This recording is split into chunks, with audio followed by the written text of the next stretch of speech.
She's not your daughter." The words hung in the sterile hospital air, spoken through cracked lips by the man I had loved for 37 years. Robert's eyes, once vibrant blue, now clouded with morphine and approaching death, struggled to focus on my face. The heart monitor beside him beeped in rhythmic betrayal, counting down the moments we had left. But instead of comfort or love, his final gift to me was this confession, this knife to my heart. "What did you say?" I whispered, certain I had misheard. Our daughter, Emma, had just stepped out to get coffee for us both.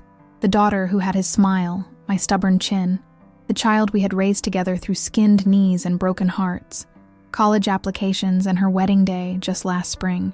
"Elizabeth," he said, his voice stronger now, as if unburdening himself gave him sudden clarity. "Emma isn't yours. I'm sorry." I felt the room tilt beneath me, the antiseptic smell suddenly overwhelming. 37 years of marriage, of building a life, raising a child, creating memories. Was it all constructed on quicksand? "What are you talking about?" I demanded, gripping the metal rail of his hospital bed until my knuckles blanched white. "Robert, Emma is 29 years old. We've been her parents her entire life." His breathing had become more labored, each word a struggle. "Not biologically yours. The eggs, they weren't yours." My mind raced back to those painful years of fertility treatments, the disappointments, the hormone injections, the hope that died month after month. Then finally, the successful IVF procedure that gave us Emma. We had used donor eggs. I knew that, but we had always said it didn't matter. That biology wasn't what made a family. "I know that," I said, confused by his distress. "We used donor eggs. We decided together." Robert's hand clutched at mine with surprising strength. "No, I switched them." "What?" The word fell from my lips like a stone. "The eggs. I had them switched, without telling you. The donor, she wasn't anonymous. It was Diane. Diane, my best friend since college, my maid of honor, Emma's godmother, the woman who had comforted me through each failed pregnancy test. You and Diane." I couldn't finish the sentence. My throat closed around the words. Robert's eyes filled with tears. "It happened once. Just once. Before the IVF. She offered, said she wanted to help, said you'd never have to know." The room seemed to shrink around me, the walls pressing in. The beeping of the monitor accelerated, matching my own racing heart. "All these years," I whispered, "all these years you've lied to me. Both of you." "Mom?" Emma's voice came from the doorway. She stood there, 2 coffee cups in her hands, her eyes, so like Robert's, widening with concern. "Is everything okay?" I looked at her, really looked at her. The daughter I had carried inside me, had nursed at my breast, had taught to read and ride a bike and navigate heartbreak. The daughter who, according to my dying husband, wasn't truly mine. But as our eyes met, I saw myself reflected there, not in the color or shape, but in the way she tilted her head in concern, in the furrow between her brows that appeared when she worried, in the essence of her that transcended blood and biology. "I need to step out for a minute," I managed to say, my voice surprisingly steady despite the earthquake inside me. "Stay with your father." I walked past her, brushing her shoulder as I went. In that brief contact, I felt the familiar electric current that had always connected us. Mother and daughter, soul to soul. A connection that no deathbed confession could sever. In the hallway, I leaned against the wall and pulled out my phone.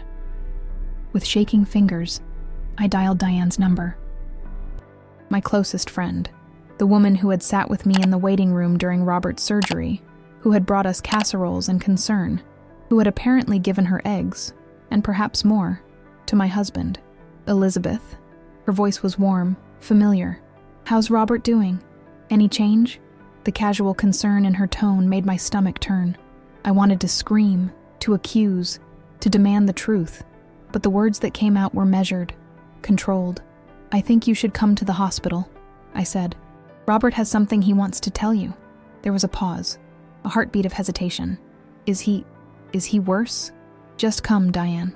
I ended the call before she could respond. I stood there in the antiseptic hallway, nurses and doctors rushing past, families huddled in grief or hope. My entire world had been upended in the span of minutes. The husband I thought I knew, the friend I had trusted with everything, the daughter who, no, Whatever Robert had done, whatever secret he and Diane had kept, it couldn't change what Emma was to me.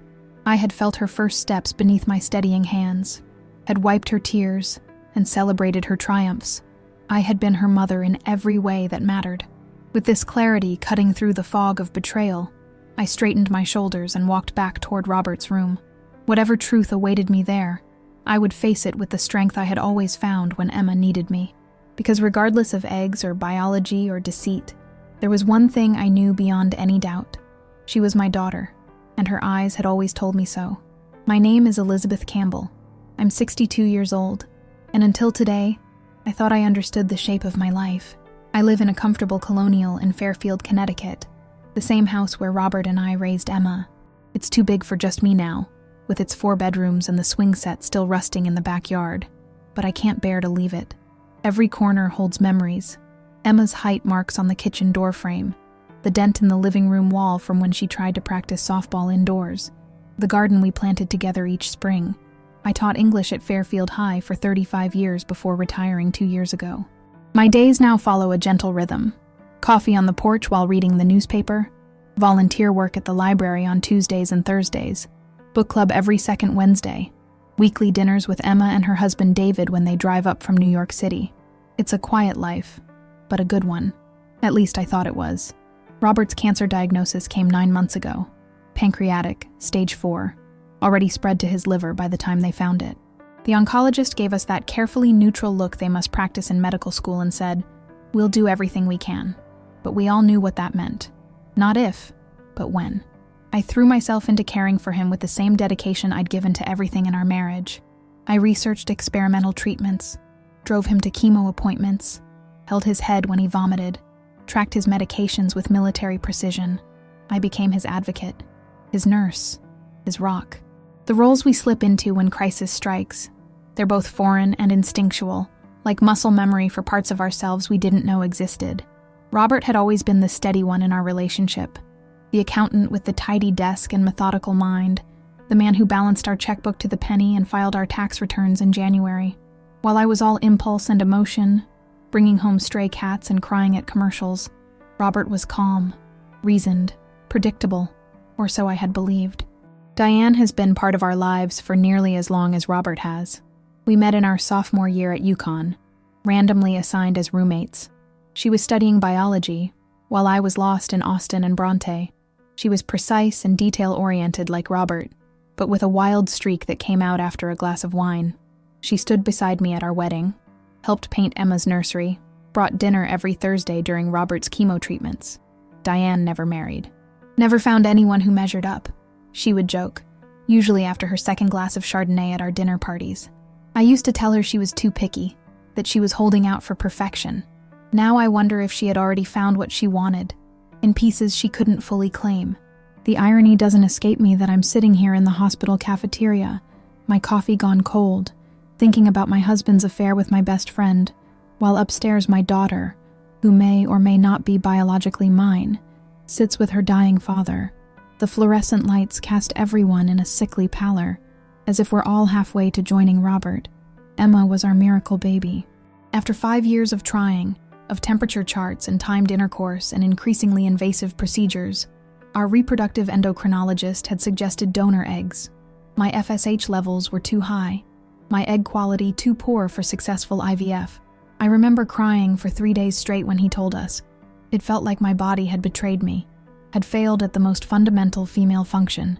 Robert was the one who wiped my tears and said, "It doesn't matter where she comes from.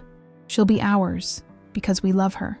He researched anonymous egg donors, showed me profiles, helped me select someone who seemed like she could be my younger sister, someone whose contribution would give us a child who might still carry some whisper of my features. Or so I thought. I looked down at my hands, weathered now with age spots and prominent veins. These hands rocked Emma's cradle, braided her hair for school, applauded at her piano recitals. These hands held hers when her first boyfriend broke her heart, when she graduated college, when she walked down the aisle. How could these hands not belong to her mother? My phone buzzes with a text from Diane. "Just parked. Coming up now. Is everything okay?" I don't respond.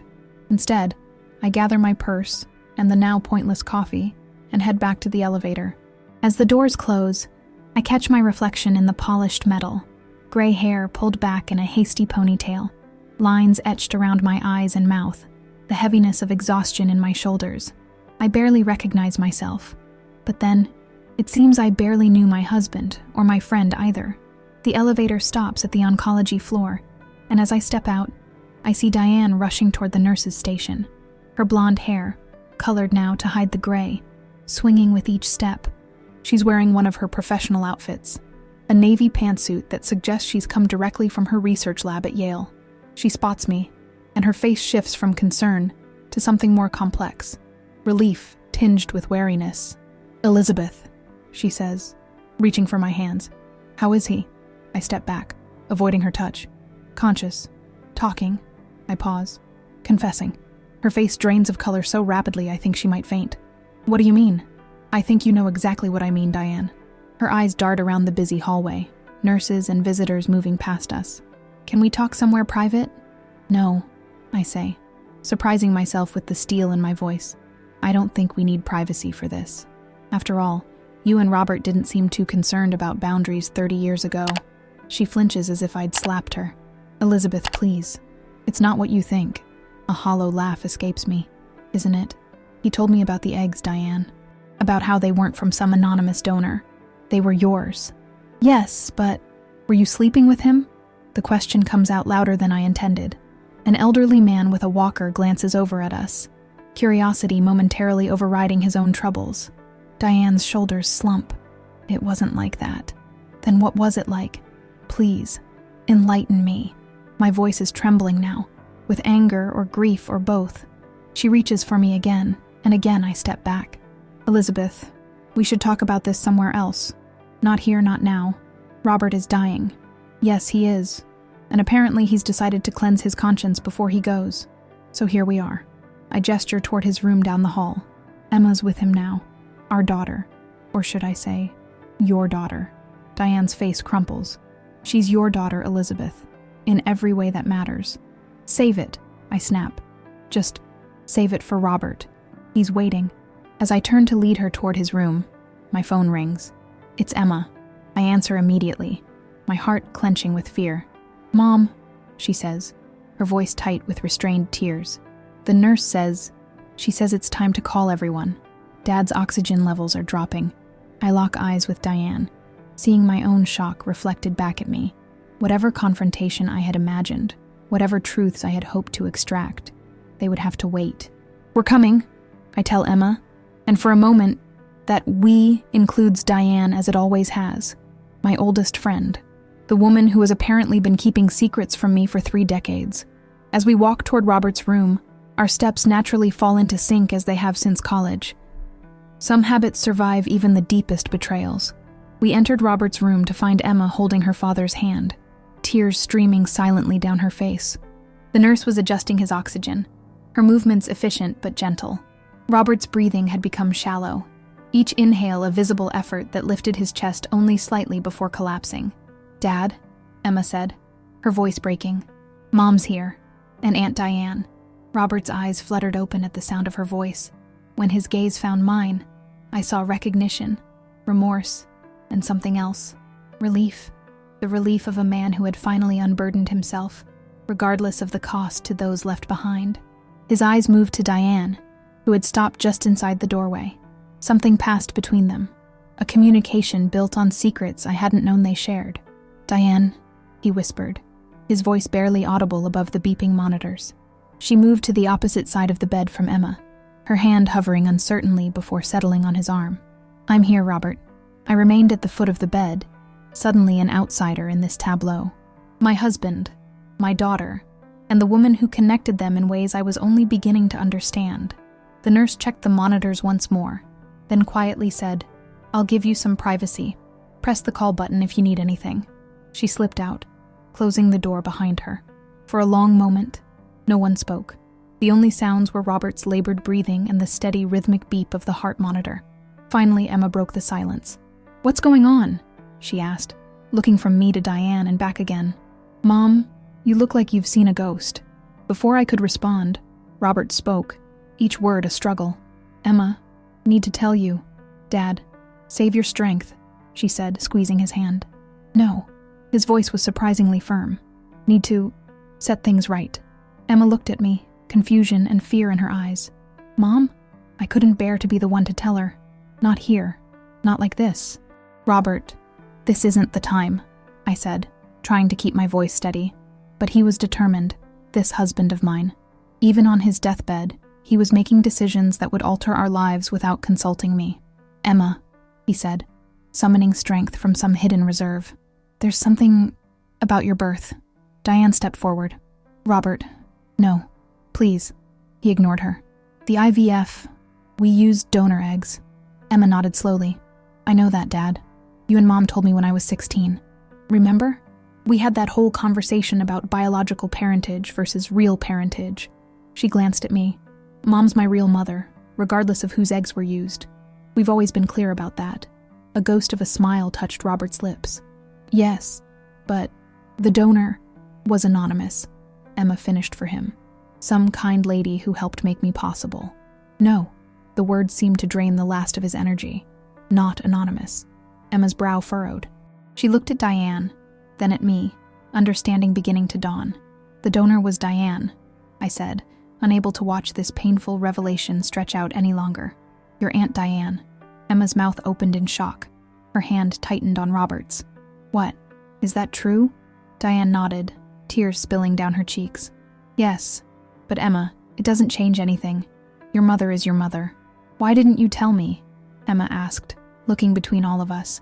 All these years, and you never thought to mention that my godmother is actually my biological mother. We thought it was better.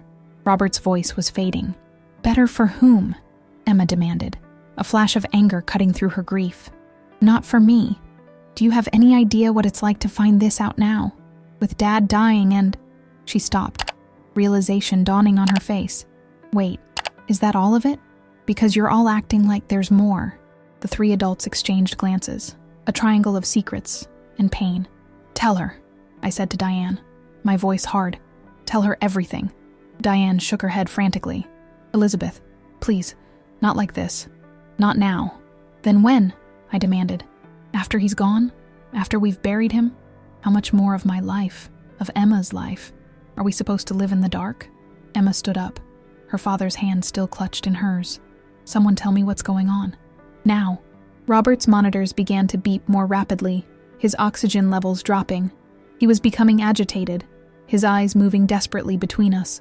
Robert, calm down, I said, professional instincts kicking in despite everything. Your heart can't take this. He shook his head weakly, eyes locked on mine. Need to tell truth. The truth, I repeated, bitter laughter threatening to escape. Which version, Robert? The one where you and Diane had an affair? The one where you conspired to use her eggs without telling me? The one where our entire family is built on lies? Emma gasped, her free hand flying to her mouth. An affair? Dad and Aunt Diane? It wasn't an affair, Diane protested, her voice rising. It was one night, Elizabeth. One mistake, 30 years ago. One night that changed everything, I said. One night you both kept secret from me while playing happy family, while being Emma's godmother, while being my best friend. The monitors were beeping frantically now. Robert's breathing had become even more labored, his face contorted with pain or remorse or both. I'm getting the nurse, Emma said, reaching for the call button. But Robert grabbed her wrist with surprising strength. No, he wheezed. Need to finish. Dad, you're hurting yourself, Emma pleaded. Listen, he insisted. The eggs were Diane's, but the door opened, and the nurse rushed in, alerted by the monitors. His oxygen is dropping, she announced, moving efficiently to his side. I need to ask you all to step back. But we're in the middle of... Emma began. Now please, the nurse said firmly, already reaching for the oxygen mask. We moved back, forming a small cluster near the door as the nurse worked. Robert's eyes followed us, desperation evident in them. He was trying to speak through the oxygen mask, but his words were muffled, unintelligible. We should step outside, the nurse suggested, not unkindly. Just for a few minutes. Let me stabilize him. In the hallway, Emma rounded on us, her face flushed with anger and confusion. Will someone please tell me what's going on? Dad is dying in there, and you two are fighting about... What exactly? An affair 30 years ago? Donor eggs? What aren't you telling me? Diane reached for her, but Emma stepped back. No, I want the truth. All of it. I looked at my daughter, regardless of biology, and saw the strength that had always been there, the resilience she had shown through every challenge. She deserved the truth, however painful. Your father just told me today that the donor eggs we used for your IVF weren't from an anonymous donor, I said quietly. They were Diane's, and apparently, before the procedure, she and your father had... I couldn't finish the sentence. We slept together, Diane said bluntly. Once. It was a terrible mistake, Emma. We both regretted it immediately. Emma shook her head in disbelief. So, you're saying... What? That Dad is still my biological father, but you, she pointed at Diane, are my biological mother? And none of you thought to mention this to me in 29 years. It wasn't that simple, Diane protested. Seems pretty simple to me, Emma retorted. You betrayed my mother, both of you. And then you kept it secret all my life. We wanted to protect you, Diane said.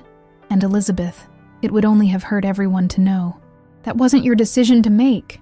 Emma's voice echoed down the hallway, drawing glances from the nurse's station. She lowered her volume, but not her intensity. You don't get to decide what truths other people can handle, especially not about their own lives. She turned to me, her eyes filling with fresh tears. Mom, I'm so sorry.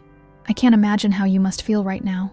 The gesture nearly undid me, that in her own moment of crisis she was thinking about my pain. It was so quintessentially Emma, so much the daughter I had raised. I'm still processing, I admitted. But Emma, you need to know that nothing about this changes how I feel about you. You are my daughter. Period. She nodded, wiping at her tears. I know that. I've never doubted it. She turned back to Diane. But I don't understand why Dad chose now to reveal all this. On his deathbed, of all times. It seems cruel. Diane looked away. I don't know. Maybe his conscience. No, I interrupted. There's more. There has to be. Robert wouldn't drop this bomb now without a reason. I studied Diane's face, seeing the guilt and fear written there. What else are you hiding, Diane? What was Robert trying to say in there before the nurse came in? Before she could answer, the door to Robert's room opened. The nurse looked grave. You should come back in now. He's asking for you. All of you. We filed back in, the air thick with unspoken truths and fresh wounds. Robert had been adjusted to a semi-sitting position, the oxygen mask still covering his face. The nurse removed it as we approached. Try not to upset him, she cautioned before stepping out again. Robert's eyes found mine first, pleading. Then he looked at Emma. I'm sorry, he whispered. So sorry. It's okay, Dad, she said automatically, though her voice suggested it was anything but okay. Need to tell you everything. He struggled to speak, each word an effort. The eggs were Diane's, but she wasn't the only one. I felt a chill run through me. What do you mean, Robert? His gaze shifted to me, tears pooling in his eyes. The sperm wasn't mine either. The floor seemed to drop away beneath me. What? I couldn't. My count was too low. The doctor said, almost no chance. His breathing was becoming more labored again. Didn't want you to know, to think less of me. Emma had gone deathly pale. So you're not my biological father? Who is? Robert's eyes closed briefly, as if gathering strength. When they opened again, they fixed on Diane. Tell them, he whispered. Tell them the truth. Diane looked cornered, her hands twisting together. Robert, please. Not like this. Now, he insisted, stronger than before. No more lies. She took a deep breath, then turned to face us both. The sperm donor was my brother, Michael. The name hit me like a physical blow. Michael, Diane's younger brother who had died in a car accident just months after Emma was born. The tragedy that had nearly broken Diane, that had left a cloud over Emma's early years. Michael? I repeated, stunned. Your brother was the sperm donor? Diane nodded miserably. He was in medical school. He needed the money, and he looked like Robert. Same coloring, similar features. We thought it would be like having a child that was still part of both of you, in a way. Since my eggs would have some of the same genetics as Robert's, through Michael. Emma had backed up until she hit the wall, her hand over her mouth. So, my biological parents are Aunt Diane and her dead brother, and neither of you," she looked between me and Robert, "are biologically related to me at all?" "Emma," I began, reaching for her, but she shook her head violently. "Don't touch me right now." Robert was becoming agitated again, his monitors beginning their warning beeps. "Emma," he called, his voice desperate. "You're my daughter. Always been my daughter." She looked at him, tears streaming down her face. "How could you do this? How could you lie to me, to Mom, our whole lives? Thought it was best," he gasped. "Wanted a family, so badly. So you created one with lies?" Her voice broke. "Was anything real?" The nurse rushed in again, alerted by the monitors. "I need to ask you all to step out now," she said firmly. "His heart can't take this stress." "No," Robert protested weakly. "Need to finish." But the nurse was already adjusting his medication, placing the oxygen mask back over his face. "You can come back when he's stable," she told us. This time we didn't argue. We filed out into the hallway, each lost in our own thoughts, our own pain. The family we had been an hour ago no longer existed. In its place stood 3 strangers, connected by decades of love built atop a foundation of lies. The first knife had been planted firmly in my back, but as I looked at Emma's devastated face, I knew the wound to her heart was infinitely deeper. The hospital cafeteria was nearly empty at 9 p.m. Just a few night shift workers grabbing coffee and the occasional family member seeking refuge from the heavy air of the patient floors. Emma, Diane, and I sat at a corner table, untouched cups of coffee growing cold between us. None of us had spoken since leaving Robert's room, each wrapped in our own cocoon of shock and betrayal. I watched Emma's profile as she stared out the darkened windows, seeing echoes of myself in her stubborn chin, her habit of tucking hair behind her ear when upset. Had I imagined those similarities over the years? Projected myself onto her because I so desperately wanted to see a connection? No. Those similarities weren't physical. They were deeper. They were in her love of rainy days and old movies, her tendency to cry at commercials, her fierce loyalty to friends. They were in how she organized her bookshelves by color rather than author, just as I did, in how she always carried an extra granola bar in her purse just in case, in 1,000 tiny habits and preferences that had nothing to do with DNA and everything to do with being raised by me. The nurse had updated us 30 minutes ago. Robert was stable but declining. The end was coming. Perhaps tonight, perhaps tomorrow. The confrontation had accelerated his decline, another burden to carry, that his final hours were spent in turmoil rather than peace. "I don't understand," Emma finally said, breaking the silence. Her voice was raw. "Why keep this secret for 30 years? Why tell us now?" Diane looked up from her coffee. "I asked him not to tell. Ever." Her voice was barely above a whisper. "When we started the IVF process, he came to me and told me about his low sperm count, how devastated he was that he couldn't give Elizabeth a child that was part of him, how he couldn't bear to tell her that the problem wasn't just her eggs, but his sperm too. So, you suggested your brother as the donor," I said flatly. She nodded. "Michael needed the money for medical school. He was a good person, Elizabeth. You knew him. He was kind, intelligent. He had Robert's coloring, his height. It seemed like a solution that would give you both what you wanted without causing pain. Without causing pain," I repeated. "And the fact that you and Robert had slept together? Was that also a painless solution to something?" Diane winced. "That was different. A mistake. We were both drunk at that conference in Boston when you couldn't go because you had the flu. It happened once and we both regretted it immediately." She looked down at her hands. "But then, when the fertility issues came up years later, it seemed like maybe it had happened for a reason. Like maybe I could help make something good come from something bad. By lying to me," I said. "For 30 years. Mom," Emma interrupted, her voice tight. "I need to know. If you had known the truth, that the baby wouldn't be biologically related to either you or Dad, would you have still gone through with it?" The question caught me off guard. Would I have? I cast my mind back to those desperate years of trying, of the hollowness that grew inside me with each negative test, the way I avoided baby showers and turned down invitations to christenings, the time I broke down sobbing in the grocery store because a woman with a newborn asked if I had children. Yes, I said finally, certainty filling me.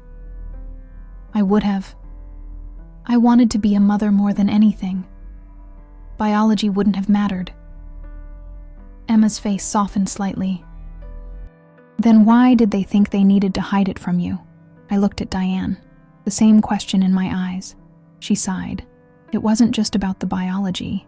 It was about the betrayal. The night that Robert and we knew you would never forgive us if you knew. And then, when the fertility issues happened, it got more complicated.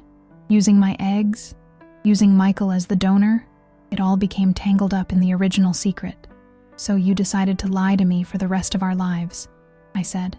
We thought it was the only way to keep our family together, Diane whispered. I know it was wrong, but at each step, it seemed like the truth would only destroy what we had built. Emma stood abruptly. I need some air. She walked out of the cafeteria, her shoulders rigid with tension.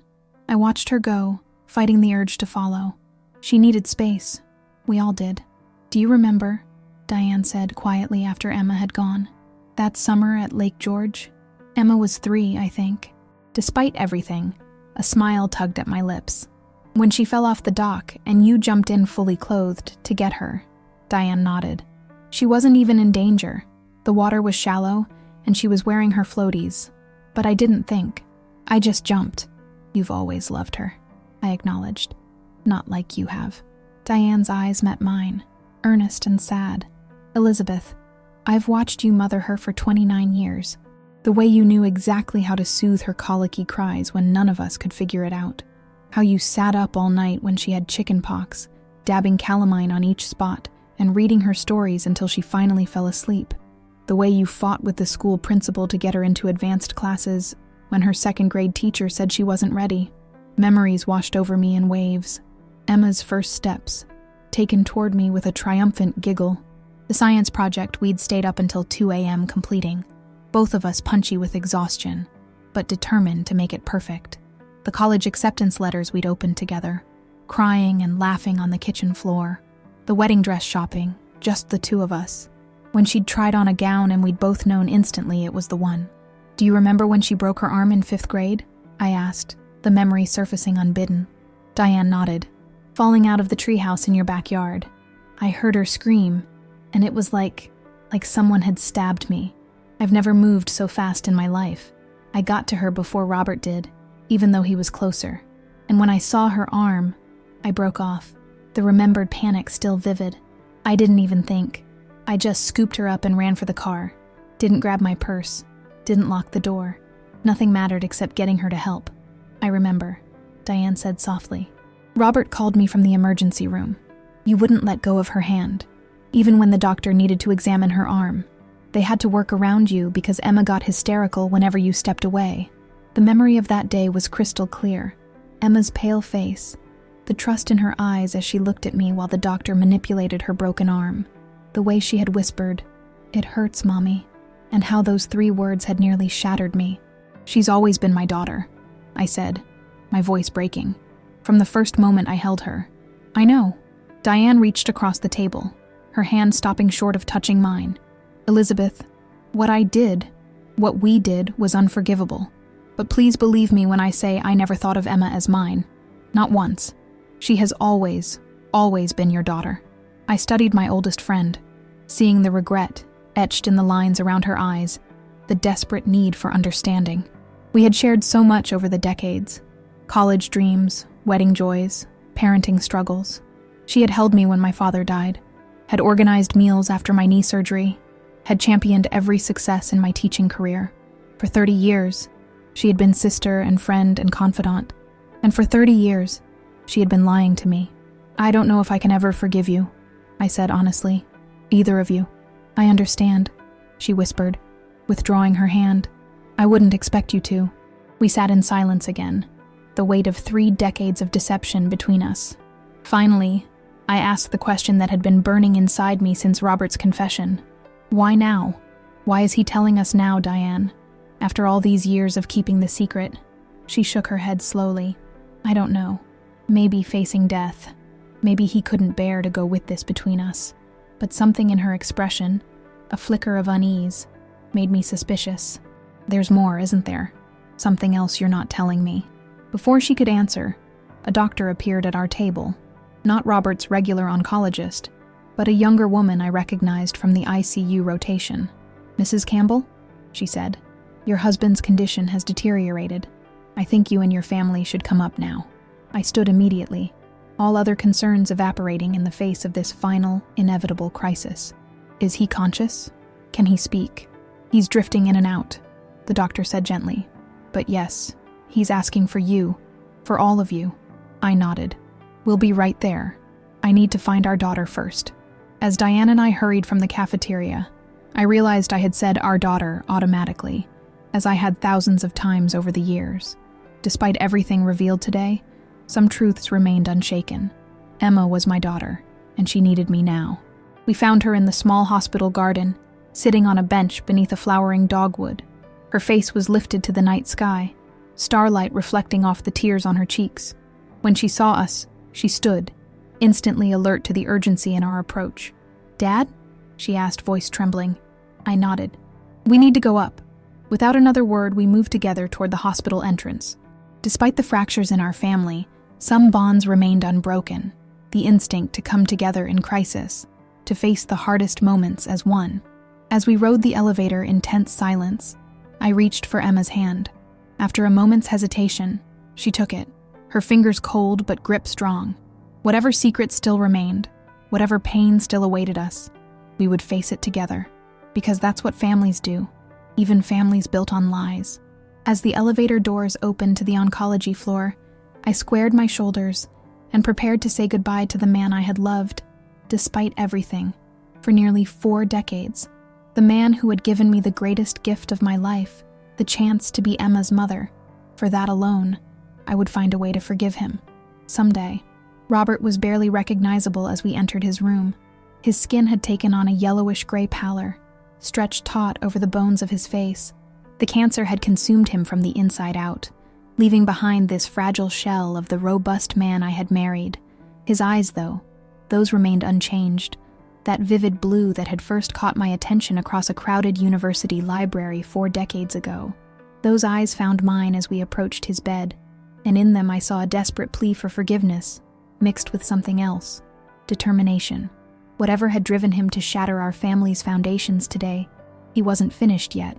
"Elizabeth," he whispered, his voice so faint I had to lean close to hear him. "Emma, Diane, you're all here." "We're here, Dad," Emma said, moving to his side and taking his hand. Despite her anger, despite the revelation that he wasn't her biological father, the love between them remained evident. Some bonds transcend biology. "Need to finish what I started," he said, each word a struggle. "Need to tell everything." I exchanged glances with Diane, who had gone pale. "Robert," I said gently, "you don't need to do this now. Save your strength." But he shook his head weakly. "No more secrets. No more lies." His gaze shifted to Diane. "Tell them." "Robert, please," she begged. "Not now. Not like this. Tell them," he insisted, stronger this time. "Or I will." A tense silence filled the room, broken only by the rhythmic beeping of monitors and Robert's labored breathing. Emma looked between Diane and her father, confusion and fear etched on her face. "Tell us what?"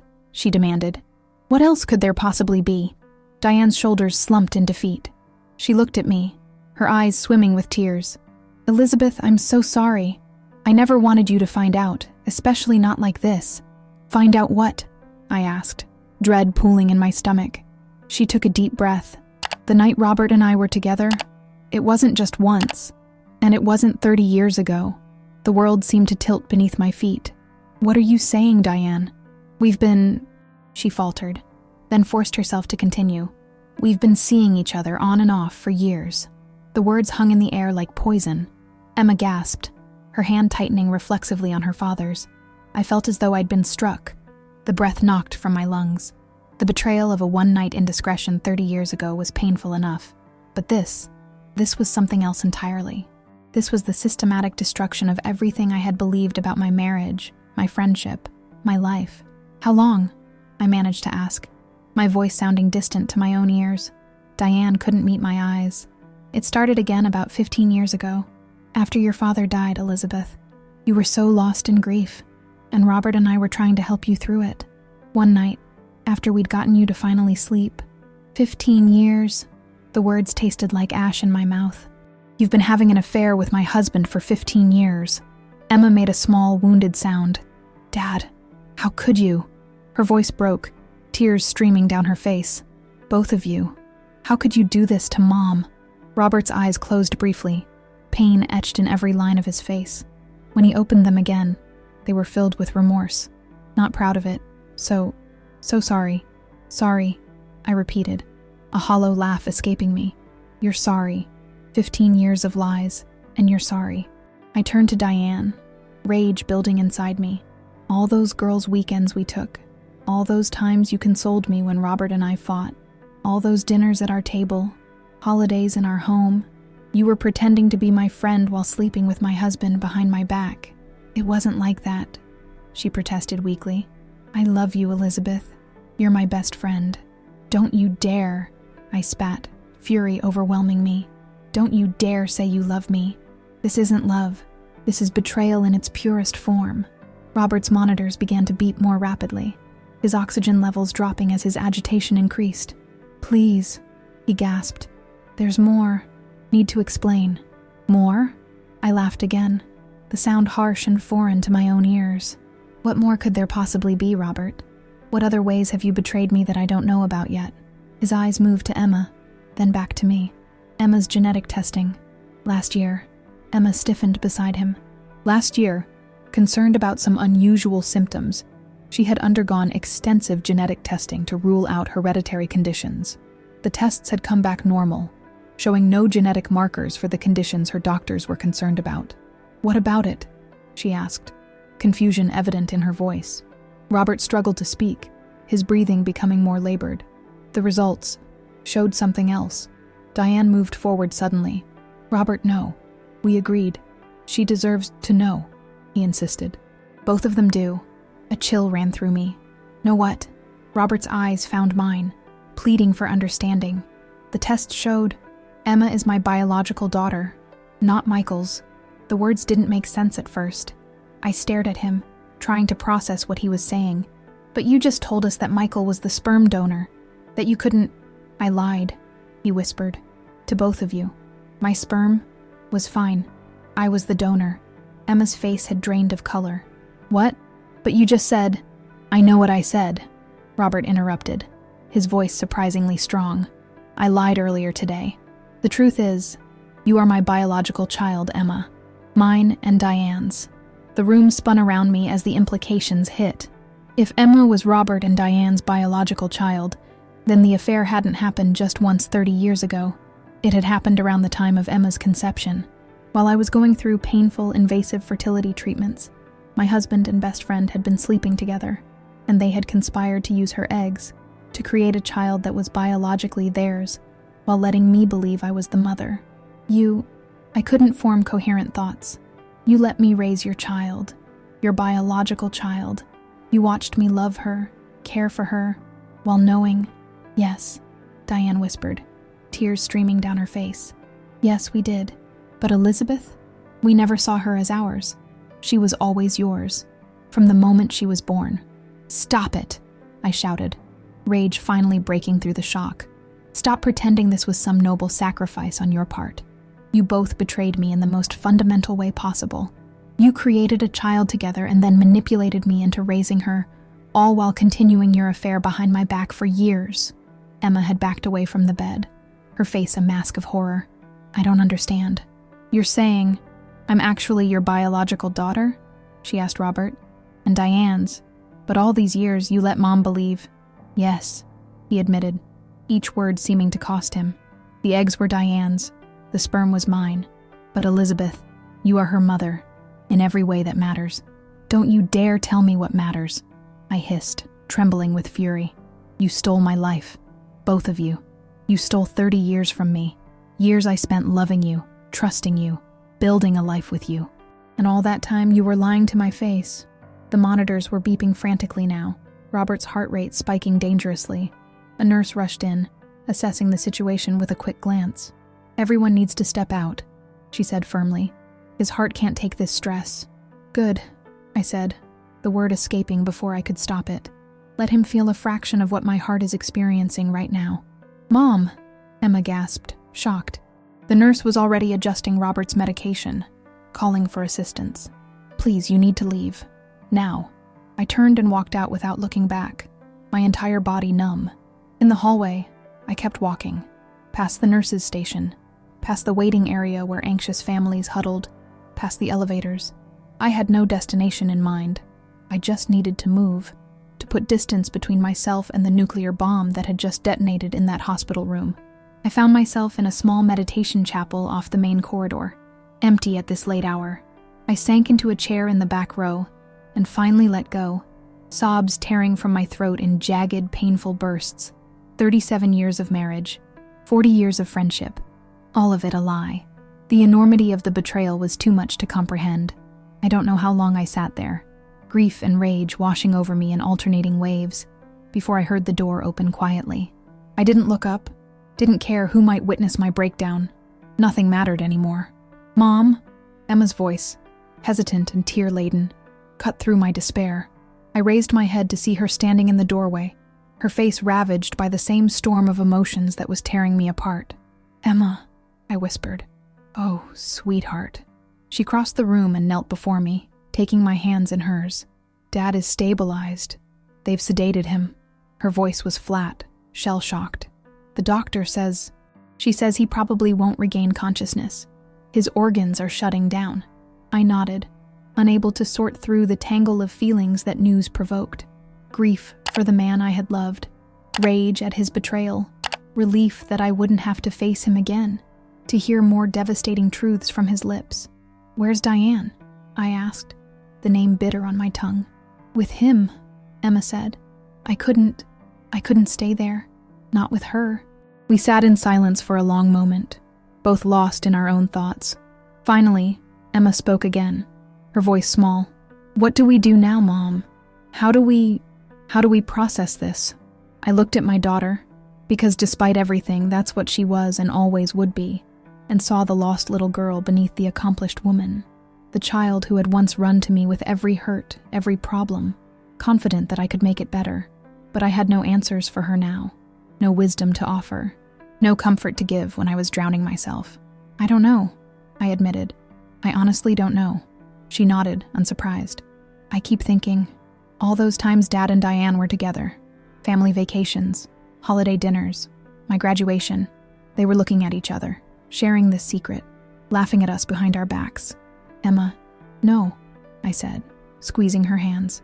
"Whatever their betrayal, I don't believe they were laughing at us. I think they genuinely loved us, in their way.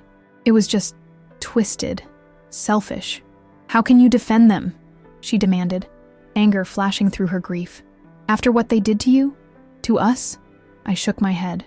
"I'm not defending them.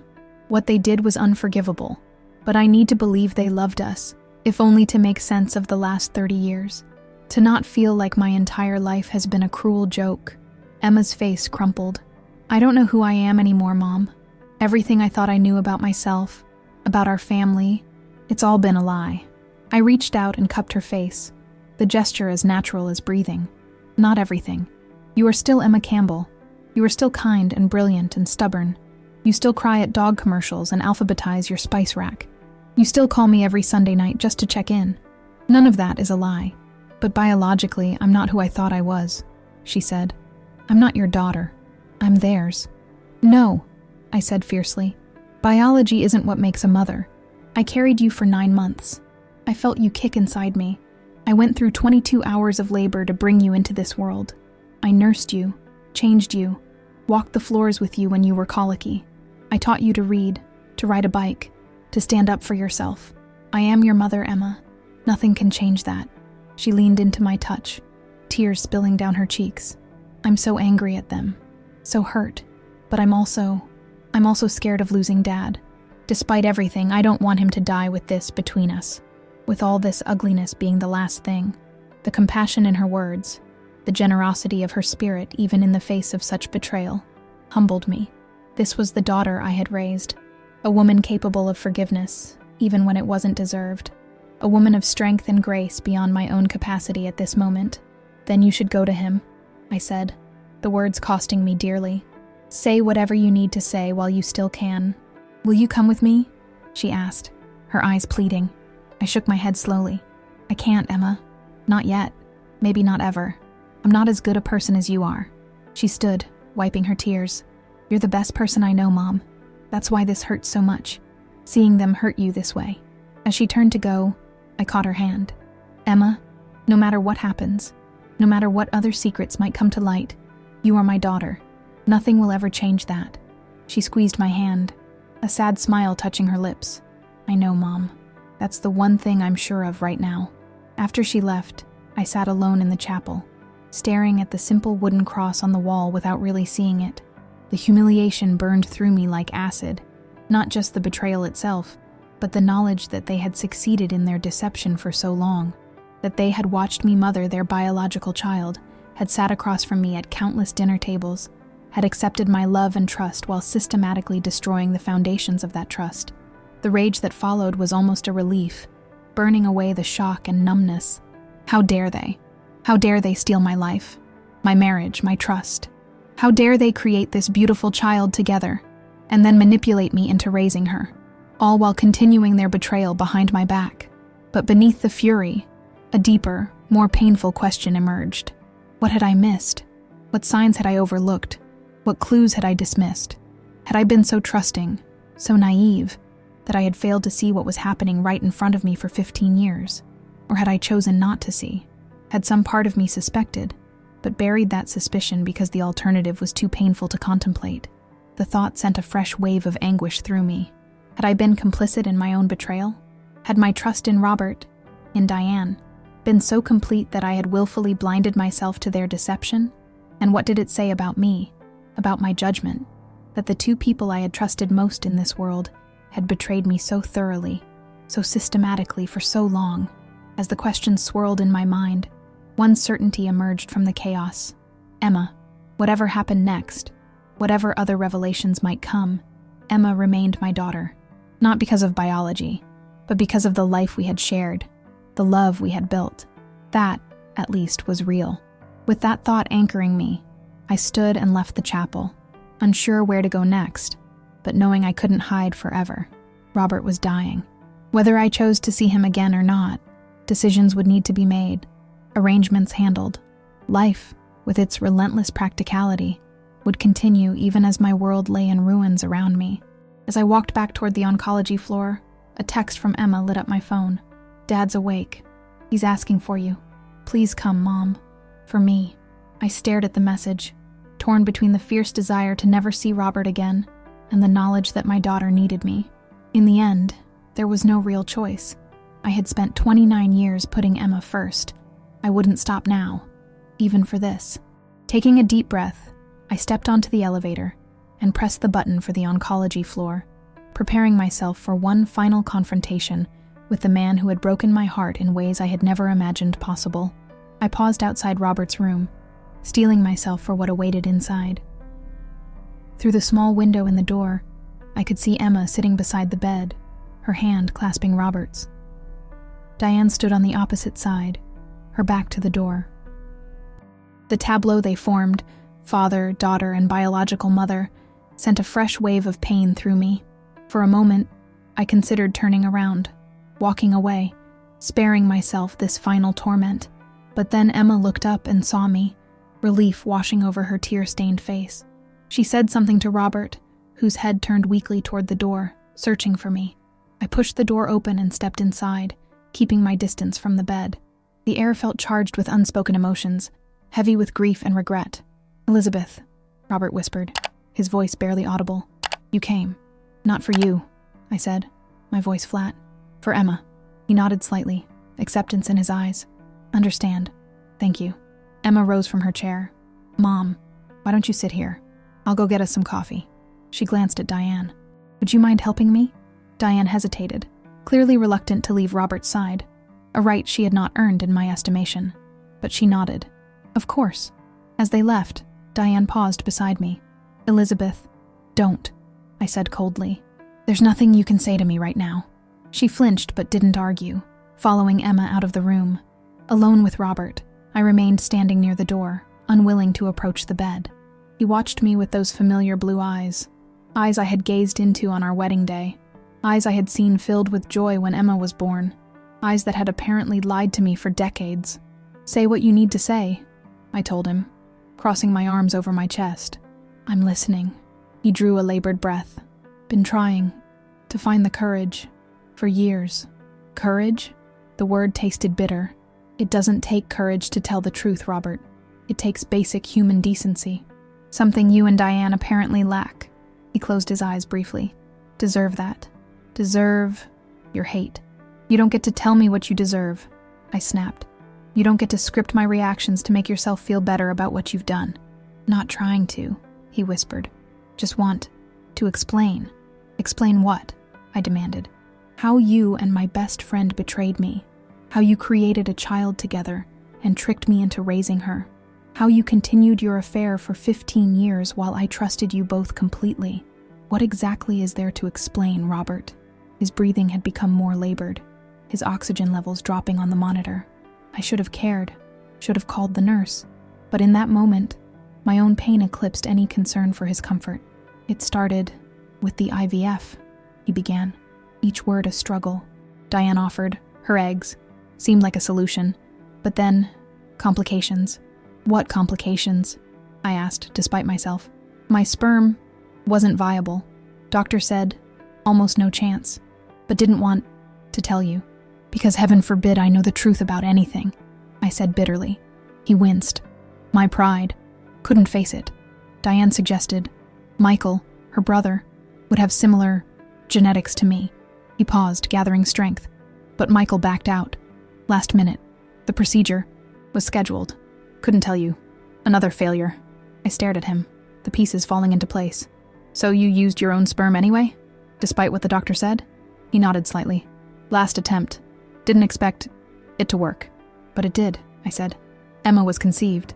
Yes. Miracle. A ghost of a smile touched his lips. When tests showed, she was mine. Couldn't believe it. And you never thought to tell me that she was biologically yours and Diane's? You let me believe she came from an anonymous donor. Afraid, he admitted. Afraid you'd ask questions about me and Diane. Because you were already having an affair, I concluded, the realization hitting me with fresh force. Even then, before Emma was conceived, he didn't deny it. Started in Boston, that conference. Couldn't stop. Tried many times, but spare me the details, I said, raising a hand to stop him. I don't need to hear about your great love affair. Not that, he protested weakly. Not love, weakness, selfishness. Then why continue it? For 15 years, Robert. 15 years of lying to my face. He had no answer for that. Just a look of profound regret that did nothing to ease my pain. You know what the worst part is? I said, moving closer to the bed despite myself. Not the affair. Not even the lies about Emma's conception. It's that you both watched me mother her all these years, knowing she was biologically yours together. You watched me love her, sacrifice for her, pour my heart and soul into raising her, all while sharing this secret that excluded me from her true origins. She is your daughter, he insisted, with more strength than I'd heard from him all day. Always has been. Don't you dare tell me who she is to me, I snapped.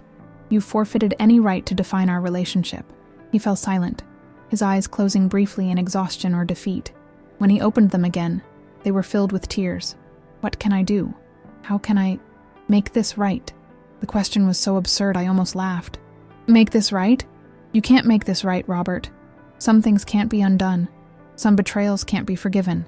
I know, he whispered, but still, asking forgiveness. I studied his face. This man I had loved for most of my adult life. This stranger who had deceived me so completely. In his eyes I could see genuine remorse, but also something else. A desperate need for absolution before death claimed him.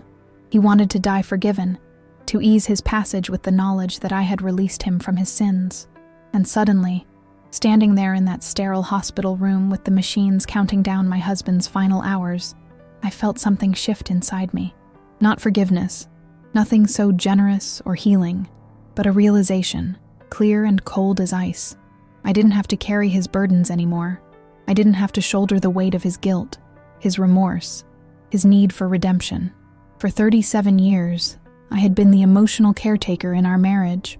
I had soothed his insecurities, managed his moods, made excuses for his absences and distraction.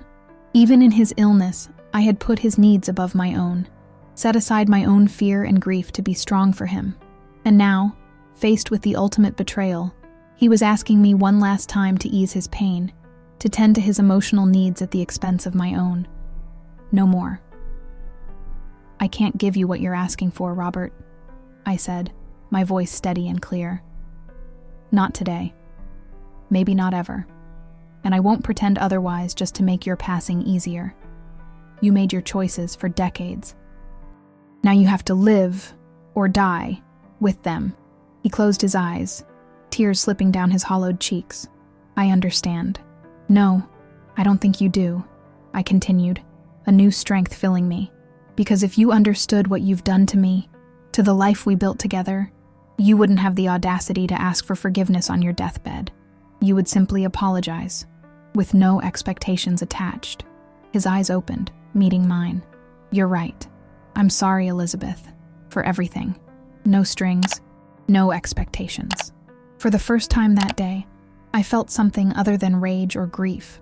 I felt awakened, as if I had been sleepwalking through my marriage, through my friendship with Diane, and was only now fully conscious of the reality I had been living. The realization was both devastating and oddly freeing. The life I had thought I was living was a lie, but the awakening to that truth was, in its own painful way, a kind of liberation. I had spent decades investing in relationships that were fundamentally dishonest. Now that the truth was laid bare, I could choose a different path forward. "I need to ask you something," I said, moving closer to the bed, "and I need you to tell me the truth, for once in our marriage. No more lies, no more protecting yourself or Diane, or even me." He nodded weakly. "Anything. Why now? Why tell me now when you're dying? Why not take these secrets to your grave and spare us all this pain?" He was quiet for a long moment, his breathing labored. Selfish, even at the end. Couldn't bear to die, with this between us. "And there's more." A chill ran through me. "More? What more could there possibly be?" "Emma's genetic testing," he said.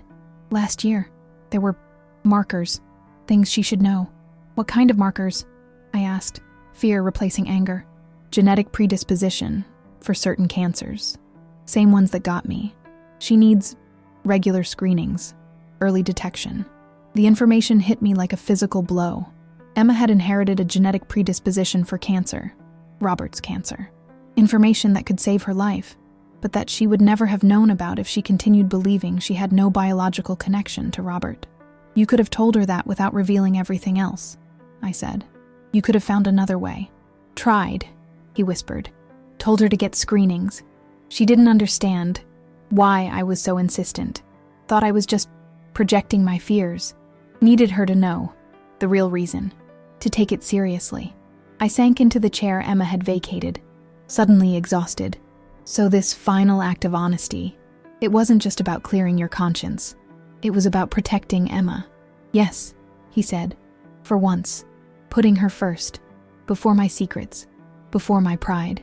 I looked at this man I had loved, this man who had betrayed me so completely, and felt the first small spark of something like understanding. Not forgiveness, that was still far beyond my capacity, but a recognition that even in his selfishness, even in his deception, there had been love for our daughter. It was twisted, misguided, buried beneath layers of lies, but it was real. "I will make sure she gets the screenings," I said finally. "I will protect her health, as I have protected her in every other way since the day she was born. Not because you've asked me to, but because that's what mothers do." "Thank you," he whispered. "She'll listen. To you. Always has." We lapsed into silence, the beeping of monitors and the hiss of oxygen the only sounds in the room. After a while, I spoke again, my voice quiet but firm. "I want you to know something, Robert. When you're gone, I will continue to be Emma's mother. I will support her through her grief, help her process this betrayal, Stand by her as she navigates what all this means for her identity. I will do this not because of any biological connection, but because I have loved her every day of her life, without condition or reservation. He nodded, tears filling his eyes again. I know. Best mother she could have had. And Diane, I continued, a hardness entering my voice. Whatever role she thinks she has in Emma's life going forward, that will be for Emma to decide, not me. I won't stand in the way if Emma wants a relationship with her. But Diane and I, that's over. 4 decades of friendship, destroyed by her choices, by both of your choices. She loves you, he said softly. Always has. I laughed, the sound devoid of humor. That's not love, Robert. That's something else entirely. Something toxic and self-serving. He didn't argue, his energy clearly fading. His eyes drifted closed, then opened again with effort. One more thing. Need to say. What is it? I asked, bracing myself for yet another revelation. You deserve better than me, than us. His voice was barely audible now. You deserved truth, loyalty, real love. The simple acknowledgement, coming so late, broke something open inside me. A dam holding back emotions I hadn't allowed myself to feel. Tears filled my eyes, spilled over. Not for him, not for what we had lost, but for myself, for the woman who had loved so completely, trusted so fully, and been betrayed so profoundly. Yes, I agreed, my voice breaking. I did. A knock at the door interrupted the moment. Emma peeked in, her face questioning. Is it okay if we come back in? The nurse says. She trailed off, unable to finish the sentence. I understood what she wasn't saying. Time was running out. Robert's final moments were approaching, and whatever unresolved issues remained between us, Emma needed to say her own goodbyes. I stood, wiping my tears. Of course. Come in. As Emma and Diane entered, bringing with them the complicated dynamics of our fractured family, I stepped back, creating space for them around Robert's bed. But as I did, I felt something shift inside me, a straightening of my spine, a lifting of my chin. The weight of deception I had unknowingly carried for decades was being transferred to its rightful owners. I was awakening to a new reality, one I had not chosen, but one I would face with the same strength and dignity I had always brought to my life. The path ahead was unclear, filled with grief and unanswered questions and difficult conversations. But for perhaps the first time in my marriage, I was seeing clearly, without the distorting lens of lies and manipulation. Whatever came next, I would face it with open eyes. No more sleepwalking, no more blind trust, no more putting others' needs before my own emotional well-being.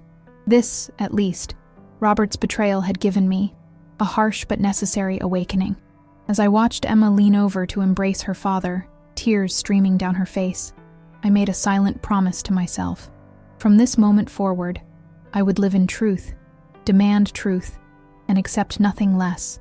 The decades of deception were over. The woman who had endured them was gone.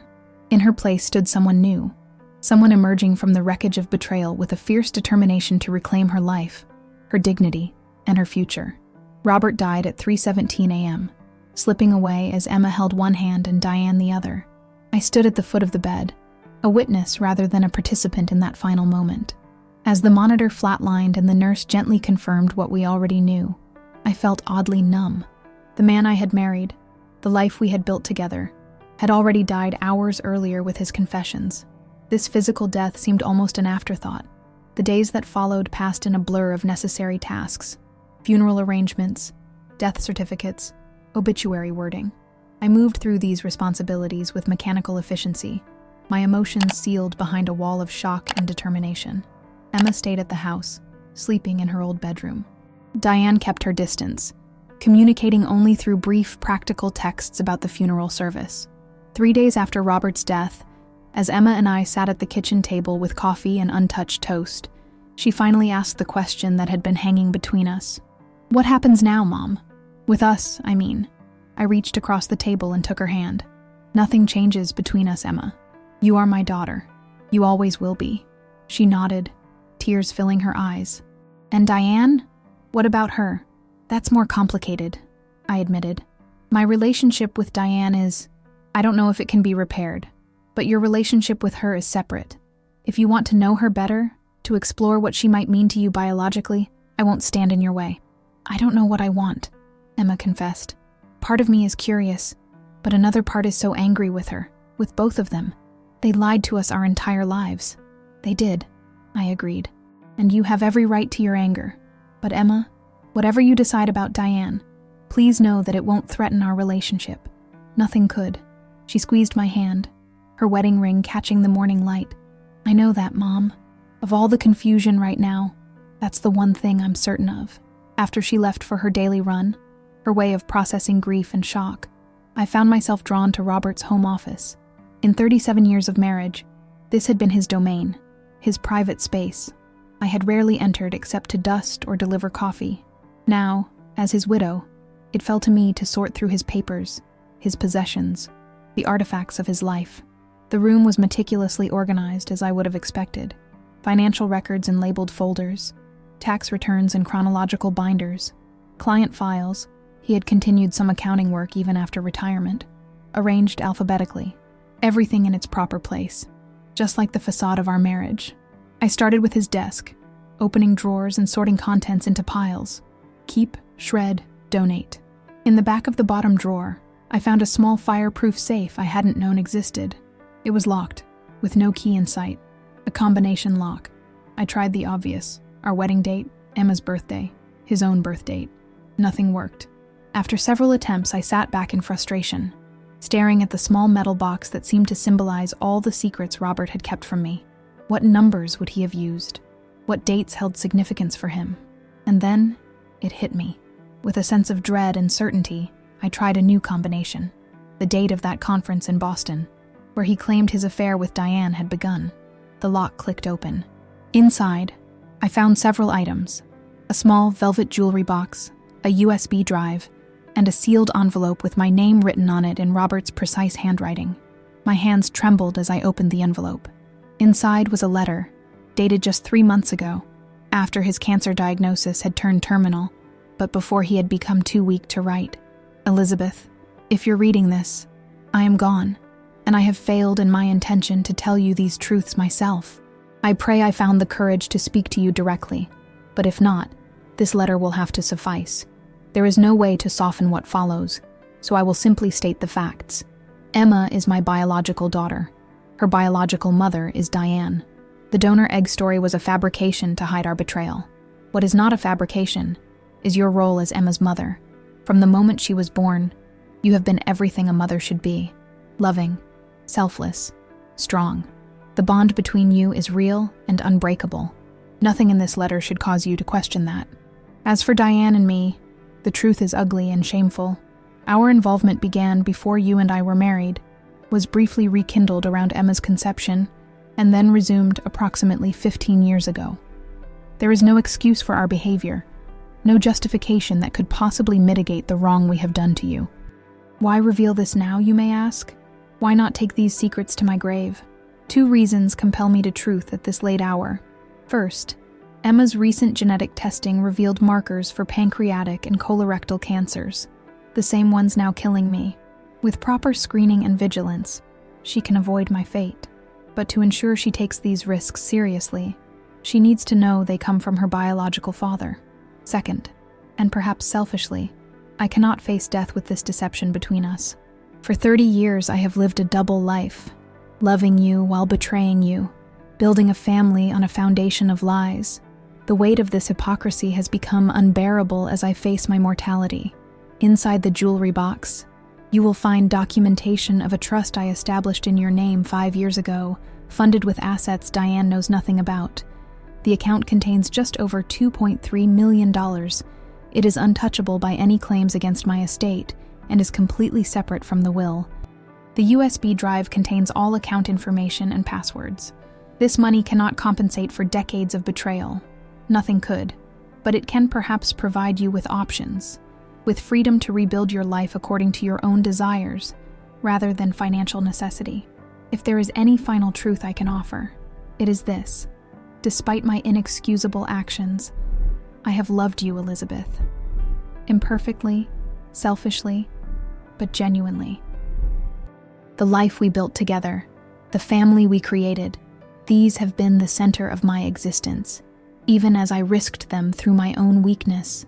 You deserved better than the husband I have been. If there is anything beyond this life, I will carry that knowledge as my personal purgatory.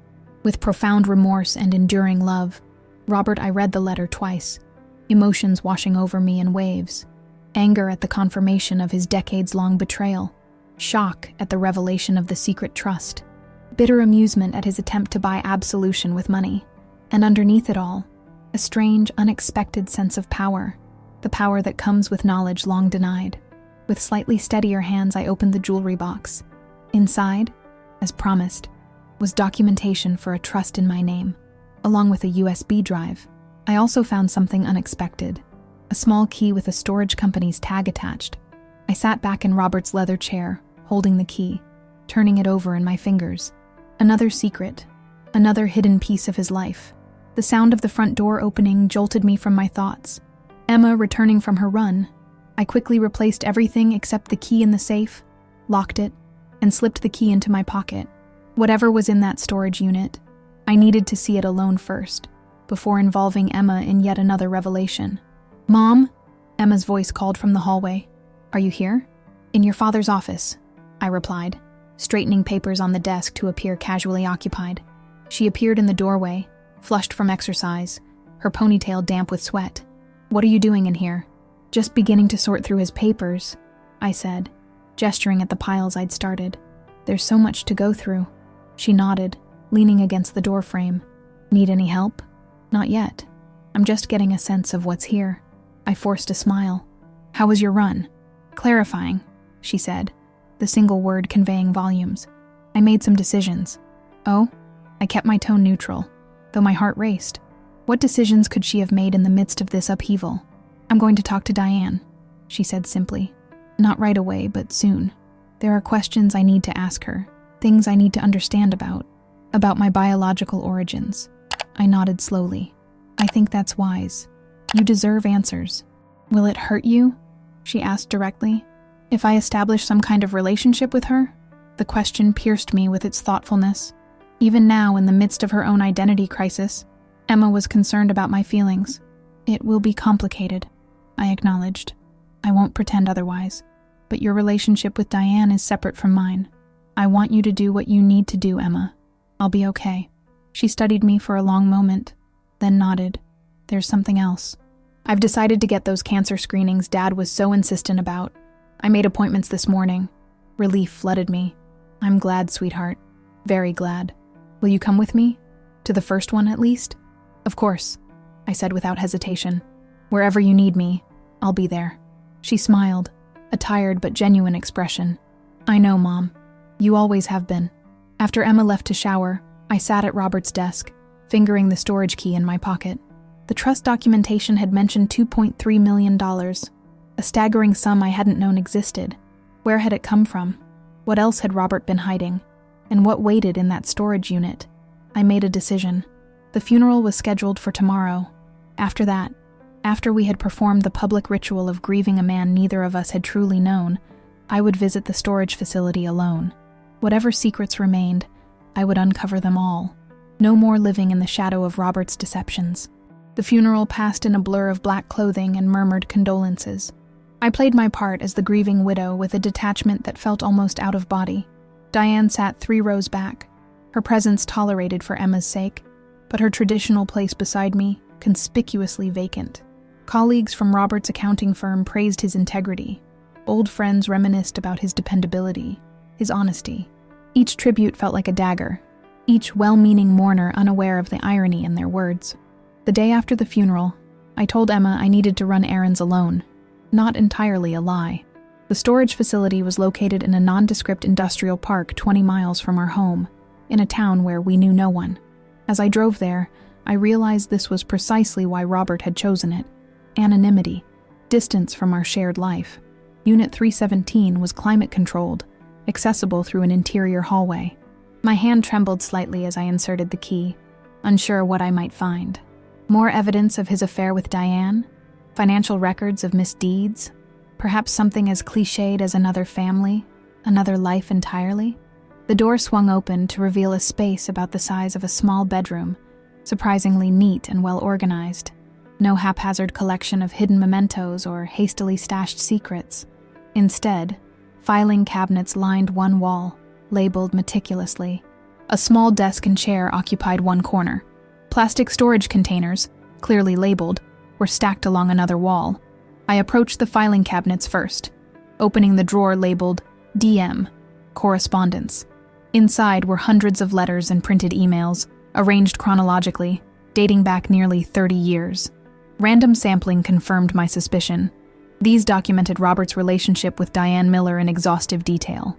The next drawer contained financial records, payments to Diane over the years, disguised as consulting fees for her supposed assistance with complex accounting issues.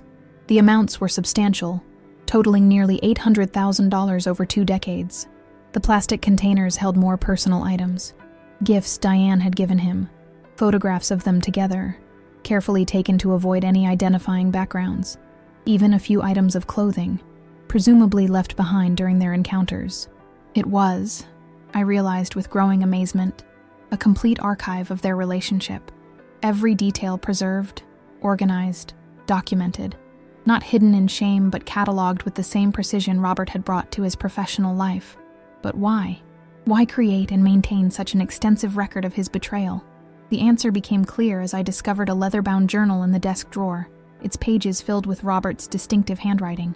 The entries began 30 years ago and continued until just weeks before his death. In them, Robert had recorded not just the facts of his affair with Diane, but his feelings about it, the guilt, the excitement, the self-loathing, the addiction to the double life.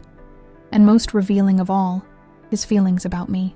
Page after page described his love for me, his admiration for my strength and goodness, his crushing guilt at betraying someone who trusted him so completely. The cognitive dissonance was breathtaking. His ability to compartmentalize his life, to love me genuinely, while systematically betraying that love.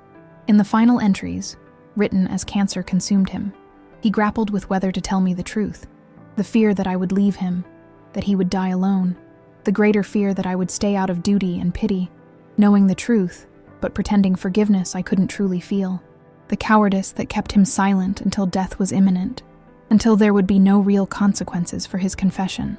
The last entry, dated just 2 weeks before his death, read simply, "I will tell her everything. Let the truth be my final gift to Elizabeth. However painful, she has lived in lies long enough. If there is to be any meaning in my death, let it be this, her liberation." I closed the journal, emotion threatening to overwhelm me. Not grief for Robert, but a complex mixture of rage, vindication, and an odd sense of gratitude. He had given me the truth, finally, not out of nobility, but out of a selfish desire to clear his conscience before death. Yet the result was the same.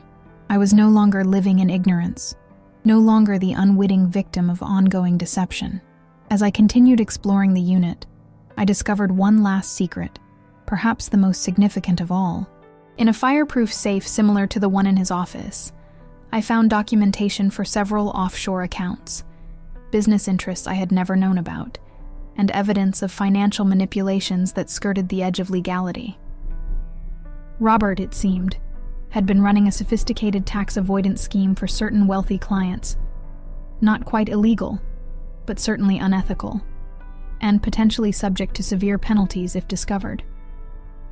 The trust he had established for me had been funded with his share of the proceeds from these activities, carefully laundered through a series of shell companies. I sat at the small desk, surrounded by evidence of the stranger I had been married to, and felt a laugh bubble up from somewhere deep inside me. It emerged as a sound I barely recognized, harsh, bitter, but also strangely triumphant. All these years I had been the dutiful wife, the trusting friend, the devoted mother. I had believed in the essential goodness of my husband, had defended him when others questioned his long hours or frequent business trips. I had been, in the most fundamental sense, a fool, but no longer. With methodical care, I began gathering key documents, the financial records of payments to Diane, evidence of the offshore accounts, the journal detailing their affair. I took photographs of everything with my phone, created a digital record to complement the physical evidence. Knowledge was power, and I intended to arm myself thoroughly. As I prepared to leave, I noticed one container I hadn't yet opened, labeled simply EC Truth. With a sense of foreboding, I removed the lid. Inside was a collection of medical records, genetic test results, and a separate journal dedicated entirely to Emma. The medical records confirmed what Robert had told us. Emma had inherited genetic markers for the cancers now killing him. But there was more. The journal revealed that Robert had known about Emma's biological parentage from the beginning.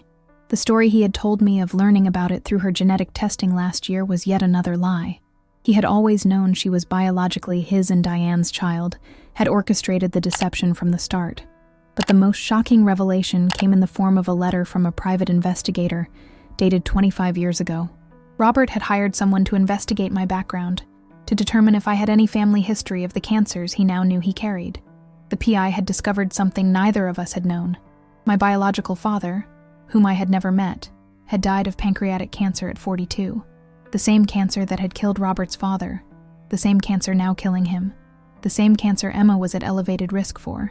The genetic risk to Emma came not just from Robert, but potentially from me as well. I sank back into the chair, trying to process this new information. The implications were staggering. Robert had known about my genetic history, had withheld that information from me, had used it as part of his calculation in creating the elaborate fiction about Emma's conception. And yet, ironically, Emma truly was connected to me, not biologically in the way I had believed, but through a shared genetic vulnerability I hadn't known existed. The web of lies and truths was so tangled, so complex, I wondered if anyone could ever fully unravel it. As I locked the storage unit behind me, arms full of selected documents and digital copies of many more, I felt a strange sense of clarity emerging from the chaos. Robert was gone. His lies and manipulations no longer held power over my daily life. But the truth he had finally revealed, and the truths I had discovered on my own, those held immense power. Power to redefine my past, to understand the reality beneath the illusion I had lived in. Power to protect Emma's health through knowledge of her true genetic inheritance. Power to make decisions about my future based on facts rather than fictions. And perhaps most significantly, power to decide what justice looked like after decades of betrayal. With the evidence I now possessed about Robert's financial dealings, about the money he had paid Diane over the years, about the true nature of their relationship, I had leverage I never could have imagined. As I drove home, a plan began to form in my mind. Not revenge, exactly. That implied an emotional investment I was no longer willing to make. Rather, a reckoning, a rebalancing of scales that had been quietly tipped against me for 30 years. For the first time since Robert's deathbed confession, I felt something like anticipation stirring within me. The woman who had entered that storage unit, the betrayed wife, the deceived friend, was not the woman now driving home with evidence of her husband's double life beside her. That woman had been a victim. This woman, this new Elizabeth emerging from the wreckage of lies, she was something else entirely. She had secrets of her own now, and she knew exactly how to use them. 1 week after discovering the storage unit, I sat at my kitchen table with Emma, a pot of tea between us and a folder of documents before me. The morning light streamed through the windows, catching the dust motes in golden suspension. Ordinary, domestic, deceptively peaceful. "Mom, what's going on?" Emma asked, eyeing the folder with apprehension. "You've been different since the funeral. Calmer somehow, but also more intense. Like you're planning something." I smiled slightly. My daughter knew me well. Better, perhaps, than anyone else ever had. "I am planning something," I admitted. "And before I proceed, I need to share some information with you. More revelations." Her voice held a weariness beyond her years. "I'm not sure how many more family secrets I can handle right now." "This is different," I assured her, opening the folder. "This is about securing our future." Over the next hour, I explained what I had discovered in Robert's storage unit, the complete record of his affair with Diane, the questionable financial dealings, the trust he had established for me, and most importantly, the additional information about her genetic health risks. "So, I inherited these cancer markers from both of you?" she asked, studying the medical reports I'd shown her. "From Dad directly, and potentially from you through your biological father?" "It appears so," I confirmed, "which makes those screenings even more important." She nodded, processing this new information with the same resilience she had shown throughout this ordeal. And the money Dad left you, $2.3 million in a secret trust, came from these sketchy financial dealings? Yes, not outright illegal, but certainly ethically questionable, and completely hidden from me throughout our marriage. Emma was quiet for a moment, turning her teacup in her hands. What are you planning to do with all this, Mom? The evidence of the affair, the financial records? What's your endgame here? I met her gaze steadily. Justice, Emma, not revenge. I'm not interested in destroying lives out of spite, but a reckoning, a rebalancing. For 30 years, your father and Diane took from me my trust, my agency, my right to make informed decisions about my own life. Now I have the power to reclaim what was taken. How? She asked simply. First, I'm meeting with Diane tomorrow. Alone, I said. There are things she and I need to discuss without you present. Decisions to be made about the consequences of her actions. Emma's brow furrowed. Mom, you're scaring me a little. You sound so cold. I reached across the table and took her hand. Not cold, sweetheart. Clear. For the first time in decades, I see the situation with perfect clarity. I know exactly who I am, what was done to me, and what I deserve going forward. And what's that? What do you deserve? Financial security, for one thing, I said. The ability to reshape my life according to my own wishes, without constraint, and accountability from those who betrayed me. Diane, Emma said softly. Yes, Diane, I confirmed. Your father is beyond accountability now, but she isn't. What are you going to do to her? There was concern in Emma's voice, but also curiosity. Nothing she hasn't earned, I assured her, but that's between her and me. What I need to know from you is this. Regardless of what happens between Diane and me, are you prepared to maintain your relationship with her if that's what you want? Because I won't stand in the way of that, Emma. Your biological connection to her is a reality, and you have every right to explore what that means. Emma was quiet for a long moment, considering. I don't know yet, she finally said. Part of me wants to never see her again, to cut her out of my life completely. But another part, there are questions only she can answer. Things about my biological heritage, about who I am genetically.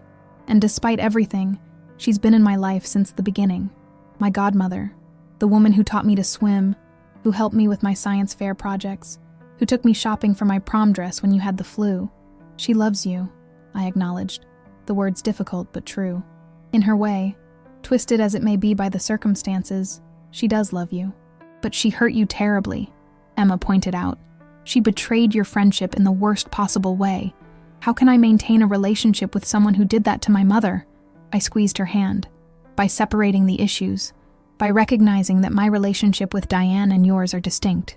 I'm a grown woman, Emma. I can fight my own battles. You don't need to sacrifice a potential relationship with your biological mother on my account. My biological mother, she repeated, testing the words. It sounds so strange. All my life, you've been my mother, the only mother I've ever known or wanted. This doesn't change that. I know, I said softly, and that knowledge gives me the strength to handle whatever comes next. Later that day, after Emma had left to meet friends for dinner, I made final preparations for my meeting with Diane. I organized the key documents I planned to show her, rehearsed what I would say, anticipated her likely responses. The confrontation had to be carefully managed, not driven by emotion, but by strategy. The objective was not to hurt Diane, satisfying as that might be in the moment, but to establish a new power dynamic between us. The next morning, I arrived at the small cafe 20 minutes early, selecting a table in the far corner where our conversation wouldn't be overheard. I had chosen a public place deliberately, both to ensure civility and to remind Diane that appearances still mattered, that even in confrontation, I would maintain the dignity she and Robert had discarded. She arrived precisely on time, her face drawn with grief and apprehension. She had aged visibly in the 2 weeks since Robert's death, her customary elegant appearance slightly disheveled, her movements lacking their usual confidence. Elizabeth, she said, sliding into the chair opposite mine. Thank you for meeting me. This isn't a social call, Diane, I said calmly. I have information to share with you and decisions for you to make. She nodded, a flicker of unease crossing her features. I understand. But first, I want to say again how deeply sorry I am. What Robert and I did to you was unforgivable. I know that. I'm not asking for forgiveness. Good, I replied, because that's not on offer. What is on offer, however, is a chance to make certain amends.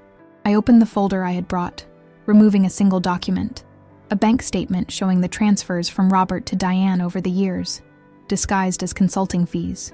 Would you care to explain these payments? I asked, sliding the paper across to her. Her face blanched as she scanned the document. How did you find this?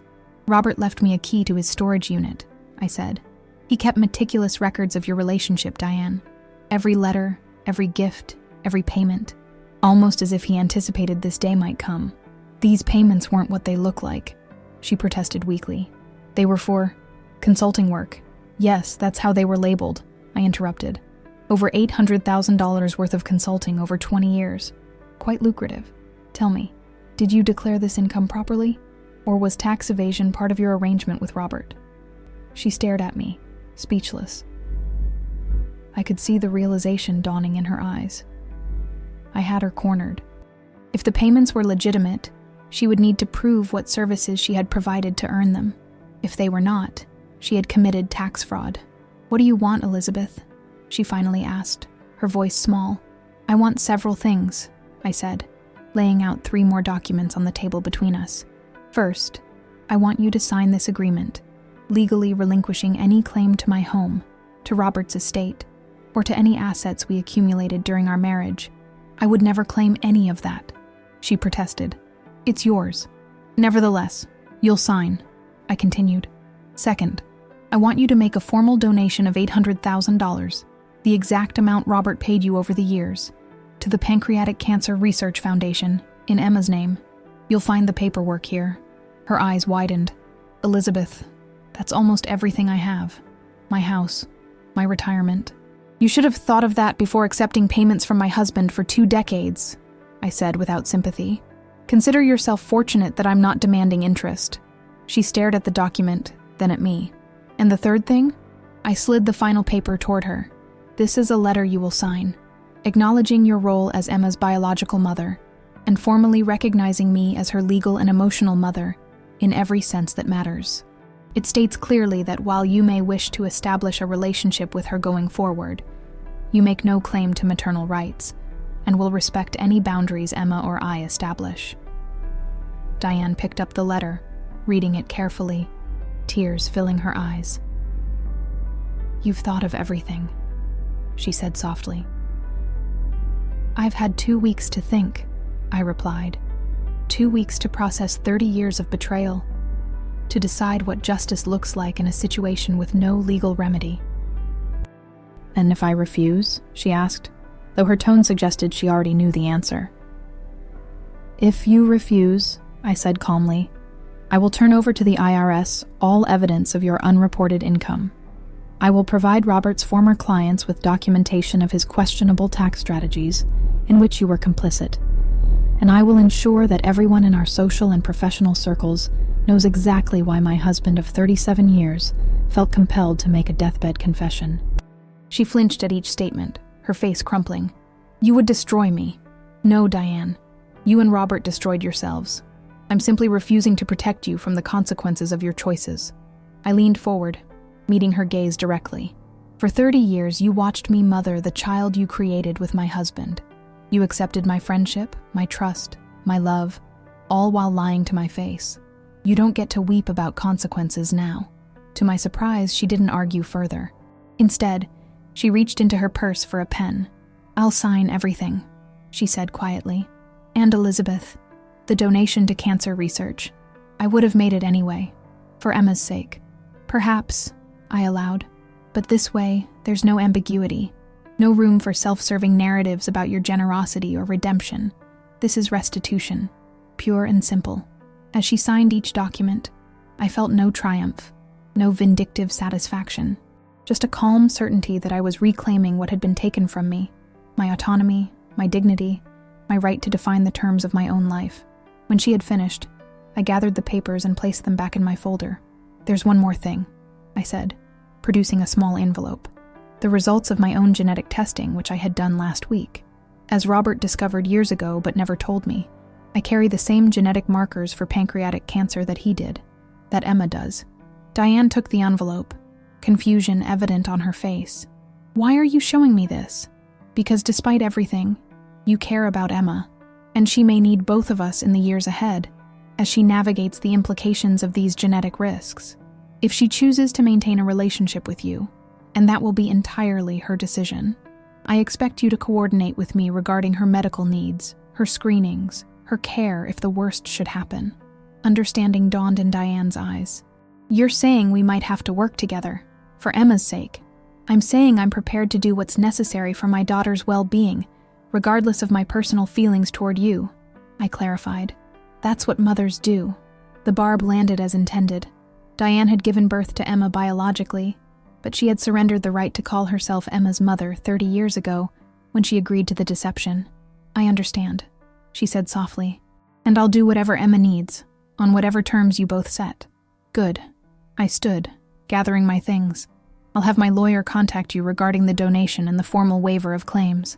I expect everything to be completed within 30 days. As I turned to leave, Diane called after me. Elizabeth, wait. Please, there's something you should know. I paused, looking back at her. What is it? The affair with Robert. It wasn't what you think. She swallowed hard. I didn't love him. Not romantically. I laughed, the sound sharp and disbelieving. 15 years, Diane. You expect me to believe you maintained a 15-year affair with a man you didn't love? It wasn't about love, she insisted. It was about Emma, about staying connected to her. Robert. He threatened to cut me out completely if I didn't continue the relationship. Said he'd tell you everything, make me the villain, ensure I never saw Emma again. I stared at her, trying to process this new information. Are you claiming Robert blackmailed you into continuing the affair? She nodded, tears spilling down her cheeks. After that first night in Boston, I tried to end it. I was horrified by what we'd done. But then when the fertility treatment started, and he suggested using my eggs, I thought it was a way to help you, to give you the child you wanted so desperately. And selfishly, yes, a way to have a genetic connection to a child I never thought I'd have otherwise. And the resumption of the affair 15 years ago, I asked, still skeptical. He contacted me, said he'd found letters I'd written to Emma, birthday cards, little notes I'd saved for her to read someday if the truth ever came out. He said if I didn't meet him, if I didn't resume the relationship, he'd tell you everything in the worst possible way, make it seem like I'd been plotting to steal Emma from you all along. She wiped at her tears. I couldn't bear the thought of losing her, Elizabeth, or of her hating me, so I agreed. Why should I believe any of this? I demanded. You've lied to me for 30 years. Check the storage unit, she said. Third filing cabinet, drawer labeled leverage. He kept recordings of our conversations, Elizabeth. Notes about how to ensure my cooperation. It was all there, in his methodical way. I felt suddenly cold, remembering the third filing cabinet I hadn't had time to fully explore. It had seemed to contain business records, but I had only glanced at the drawer labels. If what you're saying is true, I said slowly, why tell me now? The agreements are signed. You've conceded to all my demands. Because you deserve the whole truth, she said simply. Not just about what we did, but why. Robert wasn't just unfaithful to you, Elizabeth. He was controlling, manipulative, cold-blooded in ways you never saw. He cultivated the image of the steady, reliable husband, while systematically keeping both of us under his control. I thought back to my marriage, to Robert's insistence on managing our finances, his subtle undermining of my friendships outside our immediate circle, his habitual dismissal of my concerns as overreactions. Small things, easily rationalized at the time, that now took on a more sinister cast in light of Diane's claims. I'll look for the evidence, I said finally. But Diane, even if what you're saying is true, even if Robert manipulated you, you still made choices. You chose to keep the truth from me for 30 years. You chose to look me in the eye and pretend to be my friend while knowing what you'd done. Those choices are yours alone to own. She nodded, shoulders slumping in defeat. I know, and I'll live with that guilt for the rest of my life. As I walked away, my mind raced with this new information. If Diane was telling the truth, if Robert had blackmailed her, had methodically controlled both of us, it added yet another layer to the deception I had lived with. It didn't excuse Diane's choices, but it painted a more complex picture of the man I had married. The man who had perhaps orchestrated the entire tragedy of our intertwined lives with cold precision. In the days that followed, I returned to the storage unit. In the drawer Diane had mentioned, I found exactly what she had described: recordings, notes, detailed strategies for ensuring her continued cooperation. Robert's voice, calm and matter-of-fact, threatening to destroy her relationship with Emma if she ended their arrangement. The evidence was undeniable. Robert had been the architect of it all, manipulating both Diane and me with different tactics but equal calculation. He had maintained his double life not out of passion or weakness, but out of a desire for control, for power over the women in his life. This knowledge didn't lessen Diane's culpability in my eyes. She had still made choices that hurt me deeply, had still participated in the deception for decades. But it shifted my understanding of our shared past, complicating the neat narrative of betrayal I had constructed. As I drove home from the storage unit for the final time, having removed everything of value and arranged for the contents to be disposed of, I felt a strange sense of closure beginning to form. Not forgiveness, not yet, perhaps not ever, but a more nuanced understanding of the web I had been caught in, and the strength it had taken to break free. The preparation for my counterattack was complete. The legal documents were signed, the financial arrangements in motion. The power dynamic between Diane and me had been fundamentally altered, with clear boundaries established for any future interaction regarding Emma. But the most important preparation had occurred within me.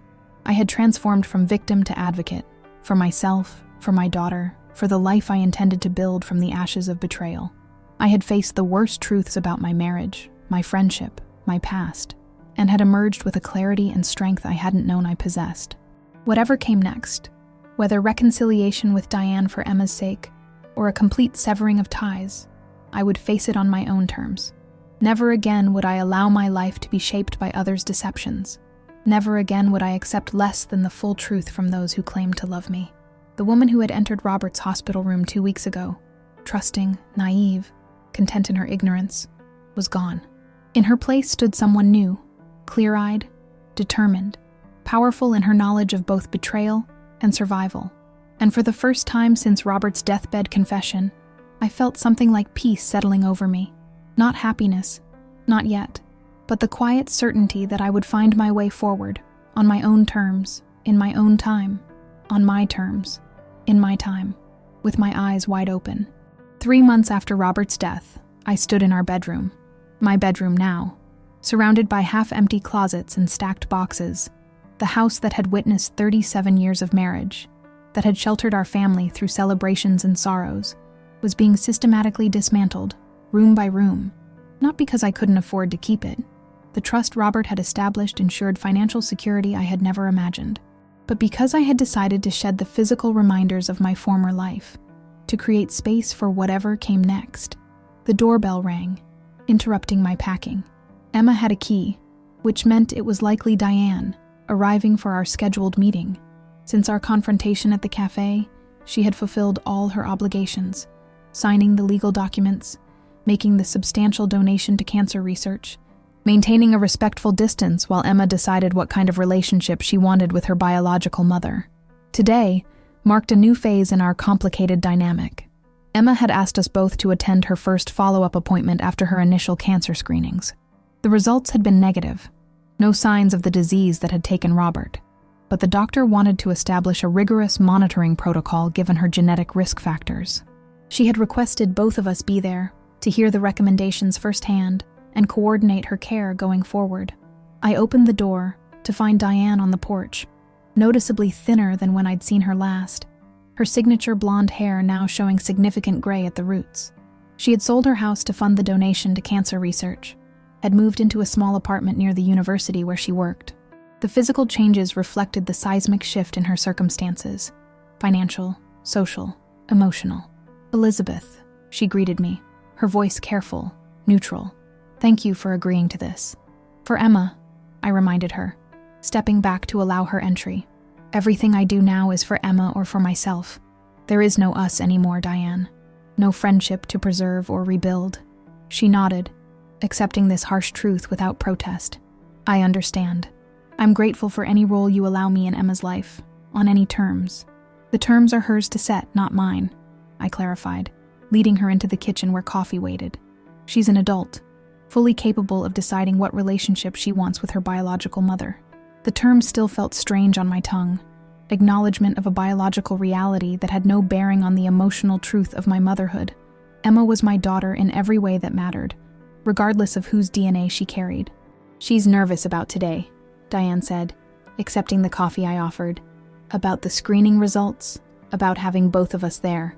Yes, I agreed, which is why we're going to set aside our personal issues and focus entirely on what she needs. She has enough to process without navigating tension between us. Of course, Diane said quickly. I'll follow your lead. The doorbell rang again, and I felt a flicker of annoyance. We weren't expecting anyone else, and I had no interest in casual visitors witnessing this uncomfortable reunion. When I opened the door, however, it wasn't a neighbor or friend standing on the porch. It was James Atkins, Robert's former law partner and the executor of his estate. James? I said, surprised. We don't have an appointment today. He shifted uncomfortably, briefcase clutched in one hand. I know, Elizabeth. I apologize for the intrusion, but something has come up that requires immediate attention. It concerns both you and Diane Miller, and when my assistant mentioned she'd be here this morning, I thought it best to address you both together. My instincts immediately sharpened. What is this about? Perhaps we could discuss it inside, he suggested, glancing at the neighboring houses. I reluctantly stepped back, allowing him to enter. In the kitchen, Diane looked up in surprise as we appeared. James, she said, confusion evident in her voice. What are you doing here? He set his briefcase on the counter, his expression grave. I've received a letter from the FBI's Financial Crimes Division. They're investigating certain tax strategies implemented by Robert's firm over the past decade, specifically those involving offshore accounts and shell companies in the Cayman Islands. My heart raced, remembering the documents I had discovered in Robert's storage unit. The questionable financial dealings, the elaborate structures designed to help wealthy clients avoid taxation. What does this have to do with us? I asked carefully. Robert's been dead for 3 months. James removed several documents from his briefcase. The investigation predates Robert's death. They've been building a case for over a year. Apparently, one of Robert's clients was caught in a separate investigation and provided information about Robert's services in exchange for leniency. I still don't understand what this has to do with me, I said, or with Diane. He slid the top document across the counter, a formal letter from the FBI requesting interviews with both me and Diane. They believe you both may have information relevant to their investigation. Elizabeth as Robert's wife, who might have been aware of his business practices, and Diane as a consultant who received substantial payments from Robert over many years. Diane's face drained of color. This is ridiculous. I wasn't involved in Robert's business dealings. Then what were the payments for? James asked pointedly. Nearly $1 million over 20 years, disguised as consulting fees. The FBI has records of all the transfers, Diane. They've been tracking Robert's finances for months. She looked at me, panic in her eyes. The truth of our situation, of Robert's affair, of Emma's parentage, was about to become public in the most damaging way possible. Those payments were personal, I said calmly, making a split-second decision. Robert was compensating Diane for egg donation and surrogate services related to our daughter's conception. The payments were structured as consulting fees for tax purposes, but they were entirely personal in nature. James stared at me, clearly stunned by this revelation. Egg donation? Surrogacy? I don't understand, Elizabeth. Emma is your daughter. Biologically, she's Diane's, I said, the admission still painful, but necessary under the circumstances. We used Diane's eggs during IVF. The consulting fee arrangement was Robert's idea, a way to compensate her while maintaining privacy about our fertility challenges. It was a partial truth, carefully constructed to protect all of us, especially Emma. No mention of the affair, no hint that Robert was Emma's biological father, rather than merely her legal one. A narrative that explained the financial transfers without exposing the deeper betrayal. Diane caught on immediately. That's right, she confirmed, her voice steadier now. Elizabeth and Robert wanted a child desperately. I offered to help as both egg donor and surrogate. The financial arrangement was Robert's suggestion, to keep everything confidential. James looked between us, clearly processing this unexpected information. Why didn't Robert ever mention this? We were close friends for 30 years. It was deeply personal, I said. We wanted Emma to grow up feeling like she was fully ours, without complications about biological parentage. Only after Robert's diagnosis, when genetic factors became relevant to Emma's health, did we decide to acknowledge the full circumstances of her conception. The lie felt strangely liberating, a fiction I was choosing, rather than one being imposed upon me. A story that protected my daughter while providing a plausible explanation for the financial transactions now under scrutiny. I see, James said slowly. Well, this certainly puts things in a different light. The surrogacy explanation would account for the payments, though the tax treatment remains problematic. Robert handled all of that, Diane said quickly. I simply accepted the payments as structured. If there were tax implications I wasn't aware of, that responsibility lies with him and his firm. James nodded, making notes on a legal pad. This helps contextualize the situation, though you'll both still need to speak with the investigators. I can arrange for legal representation if you'd like. That would be appreciated, I said. But James, I need to ask for your discretion regarding Emma. She's aware of her biological parentage now, but we've kept the circle of knowledge very small. I'd prefer this not become public fodder. Of course, he assured me. Attorney-client privilege applies, and I'll do everything I can to keep these personal details confidential during the investigation. After James left, Diane and I sat in silence for a long moment, the implications of what had just transpired settling between us. Thank you, she finally said, her voice barely above a whisper. You could have told him everything. About the affair, about Robert being Emma's father. You could have left me to face the consequences alone. I didn't do it for you, I clarified. I did it for Emma. She doesn't deserve to have her parentage become the subject of public speculation or legal proceedings. And frankly, I don't want my private pain paraded through an investigation either. Still, she insisted, you protected me when you had every reason not to. I considered this, surprised to find that beneath my lingering anger toward Diane, a tiny seed of compassion had taken root. Not forgiveness, not yet, but recognition of our shared manipulation at Robert's hands, our mutual vulnerability in the aftermath of his death. We're both victims of Robert's machinations, I said finally. Different kinds of victims, with different degrees of complicity, but victims nonetheless. Destroying each other won't undo what he did to us. She nodded, tears filling her eyes. I've been seeing a therapist, she offered unexpectedly, trying to understand how I let myself be controlled for so many years, how I betrayed the friend I loved most in the world. That's good, I said, uncomfortable with this glimpse of her pain, but acknowledging its validity. We all have healing to do. Do you think you'll ever be able to forgive me? She asked, the question hanging between us like a fragile thing. I considered this seriously, owing her honesty if nothing else. I don't know, Diane. Forgiveness isn't something I can force or predict. What I do know is that we'll be in each other's lives in some capacity because of Emma. We'll need to find a way forward that doesn't require forgiveness, but does allow for civility. She accepted this with a nod, disappointment evident, but not unexpected. I can work with civility, she said. It's more than I deserve. The doorbell rang a third time, Emma arriving to drive us to her appointment. As I moved to answer it, Diane caught my arm gently. Elizabeth, she said, her voice low and urgent. What do we tell Emma about the investigation? About the story we just created? The truth, I said firmly. Or at least our truth, that we're protecting her privacy, her right to control her own narrative, that whatever story we present to the outside world, among ourselves we deal only in honesty now. No more secrets, no more lies. She released my arm, nodding in agreement. No more secrets, she echoed. No more lies. Emma's appointment went better than expected. The doctor was pleased with her initial test results, but established a rigorous monitoring schedule. Blood tests every 3 months, imaging every 6 months, a comprehensive workup annually. The genetic counselor explained the markers she had inherited, the preventive measures available, the lifestyle factors that could mitigate her risks. Throughout the appointment, Diane and I maintained a united front, our personal issues set aside in service to Emma's needs. We asked thoughtful questions, took detailed notes, coordinated our calendars to ensure one of us could accompany her to each future appointment if she wanted support. Afterward, over lunch at a quiet restaurant near the medical center, I told Emma about James's visit, about the FBI investigation, about the narrative Diane and I had constructed to explain the financial transfers. So you're saying Dad's financial dealings are being investigated, and you created a cover story about surrogacy to explain the payments to Diane, she clarified, her legal mind.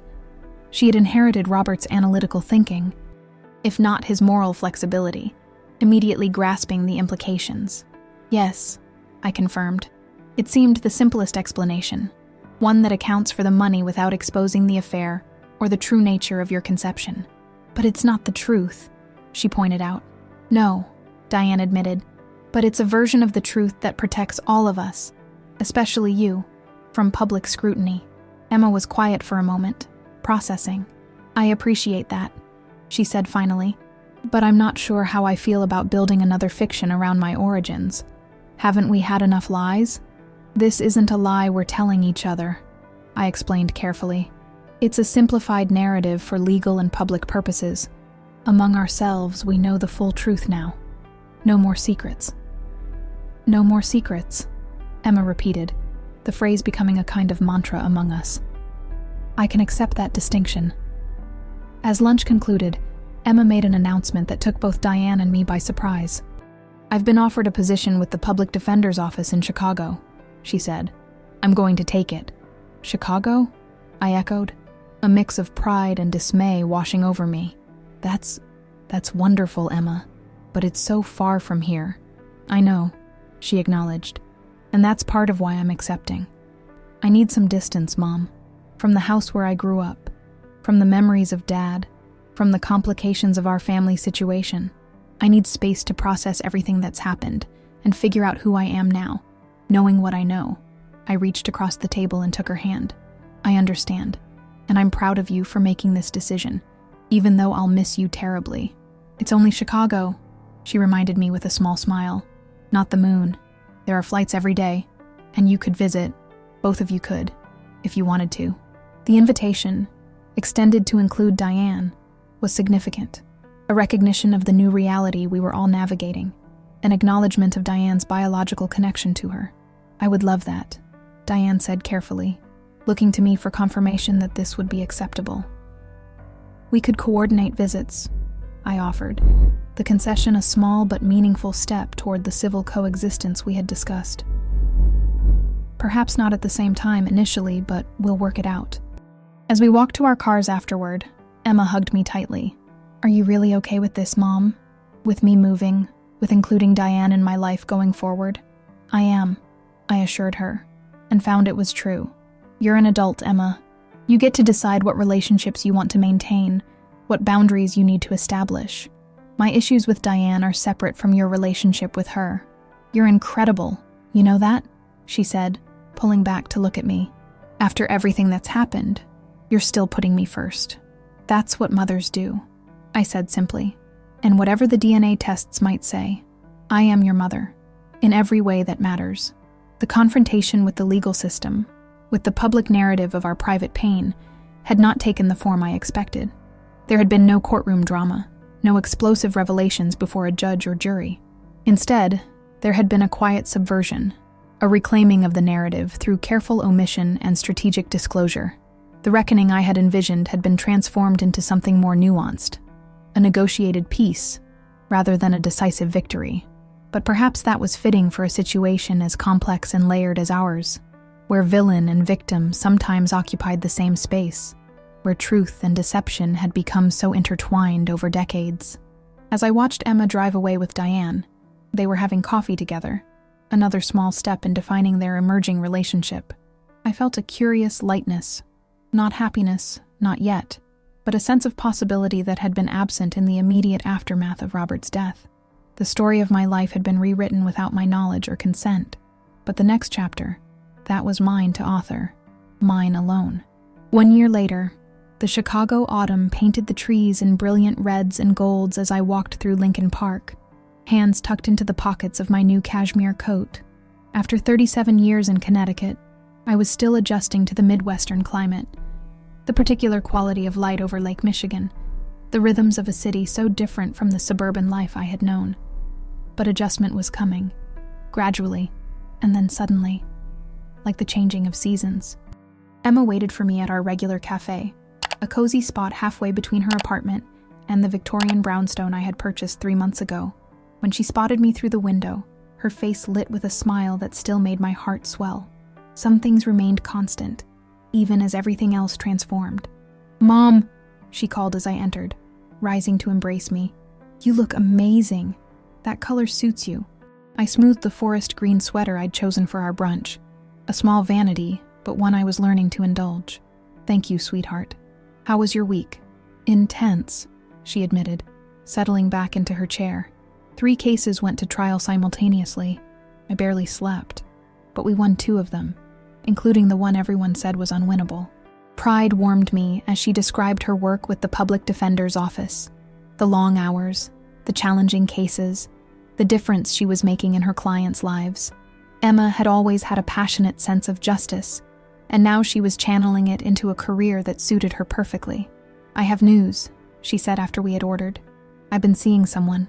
It's still new, but I think it might be serious." "Tell me about him," I encouraged, genuinely happy to see this spark of joy in her life. "His name is Marcus. He's a trauma surgeon at Northwestern. We met when I was interviewing a client at the hospital." Her face softened as she spoke, a glow I recognized from my own experience of first love. "He's brilliant and kind and funny. And Mom, he knows everything. About Dad, about Diane, about the genetic testing. I told him all of it, and he didn't run." "He sounds wonderful," I said, reaching across the table to squeeze her hand. "I'd love to meet him when you're ready. Actually, he's joining us for dinner tonight, with Diane." She watched my face carefully. "Is that okay? I know it's usually just us on your visits." I considered this, assessing my own emotions honestly. "It's okay," I confirmed, and found it was true. The sharp pain that had once accompanied any mention of Diane had gradually dulled to a manageable ache. Not friendship, not forgiveness, but a civil coexistence built around our shared love for Emma. "Good," she said, relief evident in her voice. "I wasn't sure if you were ready for that step." "I'm ready for whatever makes you happy," I told her. "And I've had enough therapy this past year to fill a lifetime. My counselor would be very proud of me right now." She laughed. "Mine too. Speaking of therapy revelations, have you told Diane about your decision yet?" "Not yet. I thought I'd tell her tonight, with you there as a buffer if needed." The decision Emma referred to was significant, perhaps the most consequential choice I had made since Robert's death. After months of deliberation, of weighing moral obligations against personal healing, I had decided to voluntarily testify in the ongoing investigation into Robert's financial dealings. The FBI's case had expanded beyond tax avoidance into more serious charges of money laundering and wire fraud. While Diane and I had been cleared of any knowing involvement, my testimony could help establish the timeline of Robert's activities, potentially aiding in the prosecution of his former partners, who had continued the schemes after his death. It was a choice that carried risks: public exposure of our family's private pain, potential financial implications as authorities scrutinized the origins of Robert's assets. But it also offered something I had come to value above all else: the chance to stand in my truth, to bring hidden things into the light, to be an agent of justice rather than a victim of deception. "She'll understand," Emma assured me. "She's changed this past year, Mom. The therapy, the financial reckoning, having to rebuild her life from scratch. It's humbled her, made her more authentic somehow." I nodded, acknowledging the changes I had observed in Diane during our carefully choreographed interactions over the past year. The flashy confidence replaced by a quieter dignity. The designer clothes exchanged for more modest attire. The performative friendship transformed into cautious, genuine respect. "And how are you feeling about the genetic testing next week?" I asked, changing the subject to the matter that had brought me to Chicago for this particular visit. Emma's 1-year follow-up screenings were scheduled. Comprehensive tests to ensure the cancer that had killed her father remained absent from her body. "Nervous," she admitted, "but less terrified than last time. The doctor seems optimistic that the preventive measures are working." The preventive measures included a carefully monitored diet, regular exercise, stress management techniques, and a cocktail of supplements designed to support her immune system. No guarantees, but a proactive approach to the genetic hand she had been dealt. "I'll be right there with you," I promised. "And so will Diane, if you want her there." Emma smiled, a hint of wonder in her expression. "A year ago, I couldn't have imagined you saying that without bitterness." "A year ago, I couldn't have imagined a lot of things," I acknowledged. "Leaving Connecticut, buying a home in Chicago, starting a small literary magazine, dating again." "Speaking of dating," she said, her eyes twinkling, "how are things with Professor Alexander? Still just friends, or has that evolved?" I felt a blush rise to my cheeks, ridiculous at my age, but unavoidable when discussing James Alexander, the literature professor I had met at a university event shortly after moving to Chicago. Our relationship had begun as a friendship between two people starting over after loss. His wife had died of cancer 5 years earlier, but had gradually, tentatively, evolved into something more. "We're taking things slowly," I said. "At our age, there's no rush. But yes, it's evolving. I'm happy for you, Mom. You deserve someone who appreciates who you are now, not who you were in a previous life." Her words captured exactly what made James different from anyone I had known before. He saw me as I was now, unburdened by expectations based on shared history or established patterns. With him, I was not Robert's widow, or Emma's mother, or Diane's former friend. I was simply Elizabeth, a woman in her 60s discovering new aspects of herself with each passing day. "Speaking of appreciation," I said, reaching into my bag, "I brought you something." I handed her a slim volume, freshly printed. The cover bore the title, "Awakening, Essays on Reinvention After Loss," and my name as editor. The literary magazine I had founded, initially as therapy and later as passion, had grown enough to publish its first anthology. "Mom!" she exclaimed, paging through the book with obvious pride. "This is amazing. Your first book." "Not quite my book," I corrected. "I edited it, wrote the introduction. The essays are from contributors, women reinventing themselves after various losses. Divorce, death, betrayal, illness. But you made it happen," she insisted. "You created the space for these stories to be told." I smiled, acknowledging the truth in her words. Over the past year, I had discovered a talent for drawing out others' stories, for creating a platform where painful experiences could be transformed into narratives of resilience and growth. The magazine had begun as a simple online forum, but had gradually expanded, attracting contributors from across the country. Women like me, reclaiming their voices after silence, rebuilding after devastation. "I'm learning that loss doesn't have to be an ending," I said, the realization still fresh enough to surprise me. "Sometimes it's the beginning of something unexpected." After brunch, Emma headed to her office for a few hours of weekend work, while I returned to my brownstone to prepare for the evening ahead. As I arranged flowers in the small dining room, a space designed for intimate gatherings, rather than the large dinner parties I had hosted in my previous life, I reflected on the journey of the past year. The initial rage had given way to a more complex emotional landscape. Grief for the marriage I had thought I had, for the friendship that had been real in many ways, despite its foundation of lies. Empathy for Diane, as the full extent of Robert's manipulation became clear through therapy and reflection. Pride in Emma's resilience, her capacity to integrate difficult truths into her understanding of herself without being defined by them. And underneath it all, a growing appreciation for my own strength, not just in surviving betrayal, but in refusing to be diminished by it, in choosing to build something new, rather than merely enduring what remained of the old. The doorbell rang precisely at 7. Emma, punctual as always, with Marcus and Diane in tow. I opened the door to find my daughter beaming, her hand clasped with a tall, thoughtful-looking man, whose warm smile immediately put me at ease. Diane stood slightly apart, elegant in simple black, a bottle of wine in her hands. "Welcome," I said, stepping back to allow them entry. "It's lovely to meet you, Marcus. Emma has told me wonderful things. All true, I assure you," he said with a self-deprecating laugh, accepting my offered hand. "Thank you for including me tonight, Mrs. Campbell." "Elizabeth, please," I corrected gently, "and the pleasure is mine."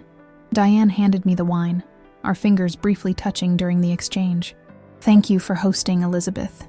Your home is beautiful."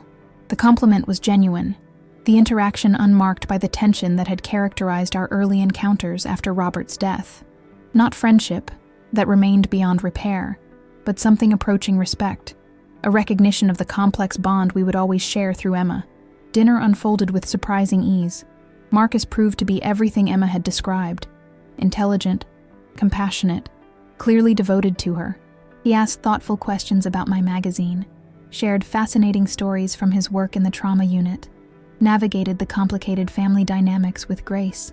As we finished dessert, a berry tart from the bakery near my home, I decided it was time to share my decision about the FBI investigation. "I wanted you all to know," I began, setting down my coffee cup, "that I've decided to testify voluntarily in the case against Robert's former partners." Emma, already aware of my decision, reached over to squeeze my hand supportively. Marcus watched with quiet attentiveness. Diane's expression shifted from surprise to understanding. "This means the protective narrative we constructed might be compromised," I continued, addressing Diane directly. "The surrogacy story may not hold up under oath. Are you prepared for that possibility?"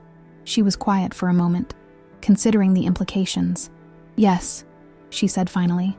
"I've been preparing for this day, Elizabeth.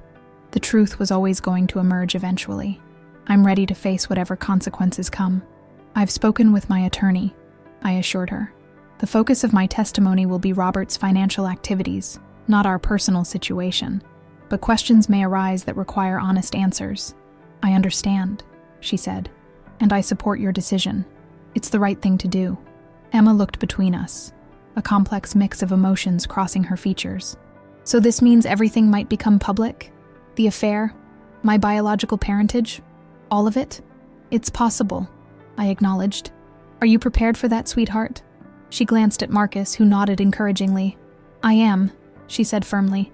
"I've spent the past year processing who I am, where I came from.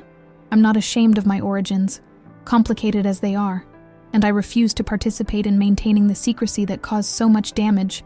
Pride swelled within me at her words, at the strong, principled woman she had become. "Then we're agreed," I said. "We move forward in truth, whatever that means for each of us." "In truth," Diane echoed, raising her wine glass slightly. "No more secrets." "No more secrets," Emma and I responded in unison, completing what had become our family mantra. Marcus, observing this exchange with evident curiosity, asked, "May I ask what happened to change things so dramatically for all of you? Emma has shared parts of the story, but I sense there's more." I exchanged glances with Emma and Diane, silently confirming that this was a story we were all comfortable sharing. Then, slowly, I began to speak. "It started with my husband's deathbed confession," I said. 4 words that changed everything. "She's not your daughter." Over the next hour, the 3 of us took turns telling our story. The affair, the deception about Emma's conception, the decades of lies, the painful revelations after Robert's death. We spoke honestly, but without bitterness, each offering our perspective on events that had bound us together in ways none of us had chosen. When we finished, Marcus was quiet for a long moment, processing what he had heard. "Thank you for trusting me with this," he said finally. "It can't have been easy to revisit such painful memories." "It gets easier with time," I said, surprised to find it was true. "The story changes as you tell it.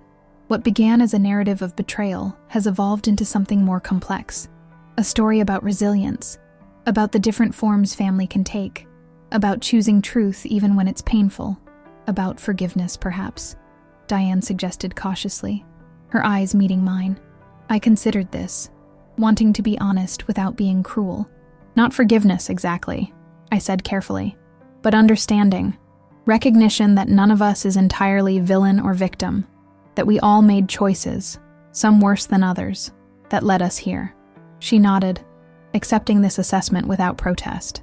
"That's fair, and more than I expected a year ago." As the evening drew to a close, Emma and Marcus prepared to leave, citing early morning commitments. Diane lingered, helping me clear the last of the dishes despite my assurances that it wasn't necessary. "There's something I've wanted to tell you," she said as we stood in the kitchen, the remnants of our dinner between us. "Something I should have said months ago." I leaned against the counter, curious but wary. "What is it, Diane?" "I've been offered a research position in Seattle," she said. "A 3-year grant to continue my work on autoimmune disorders. I've decided to accept it." The news was unexpected. "Seattle is a long way from Chicago," I observed. "From Emma." She nodded. "That's partly why I'm going. I think I think Emma needs space to build her life here without the complications of having both her mothers in the same city. She deserves the chance to define herself on her own terms, not in relation to our past mistakes.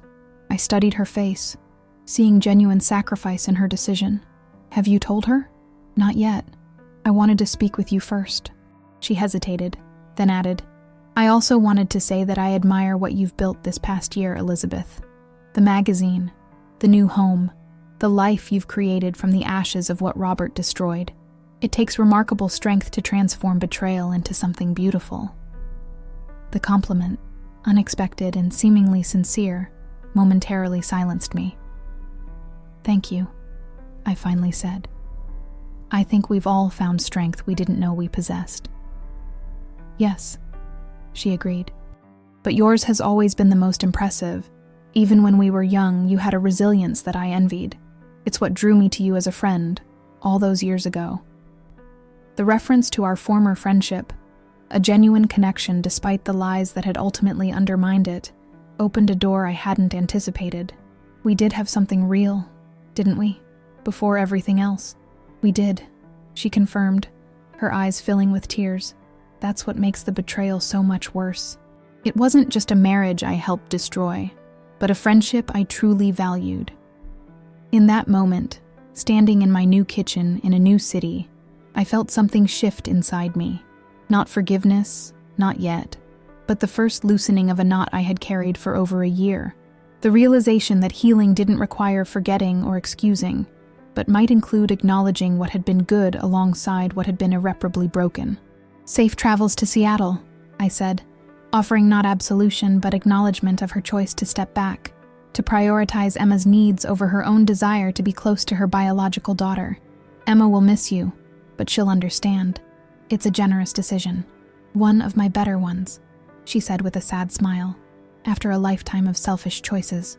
After Diane left, I stood alone in my living room, looking out at the Chicago skyline glittering against the night sky.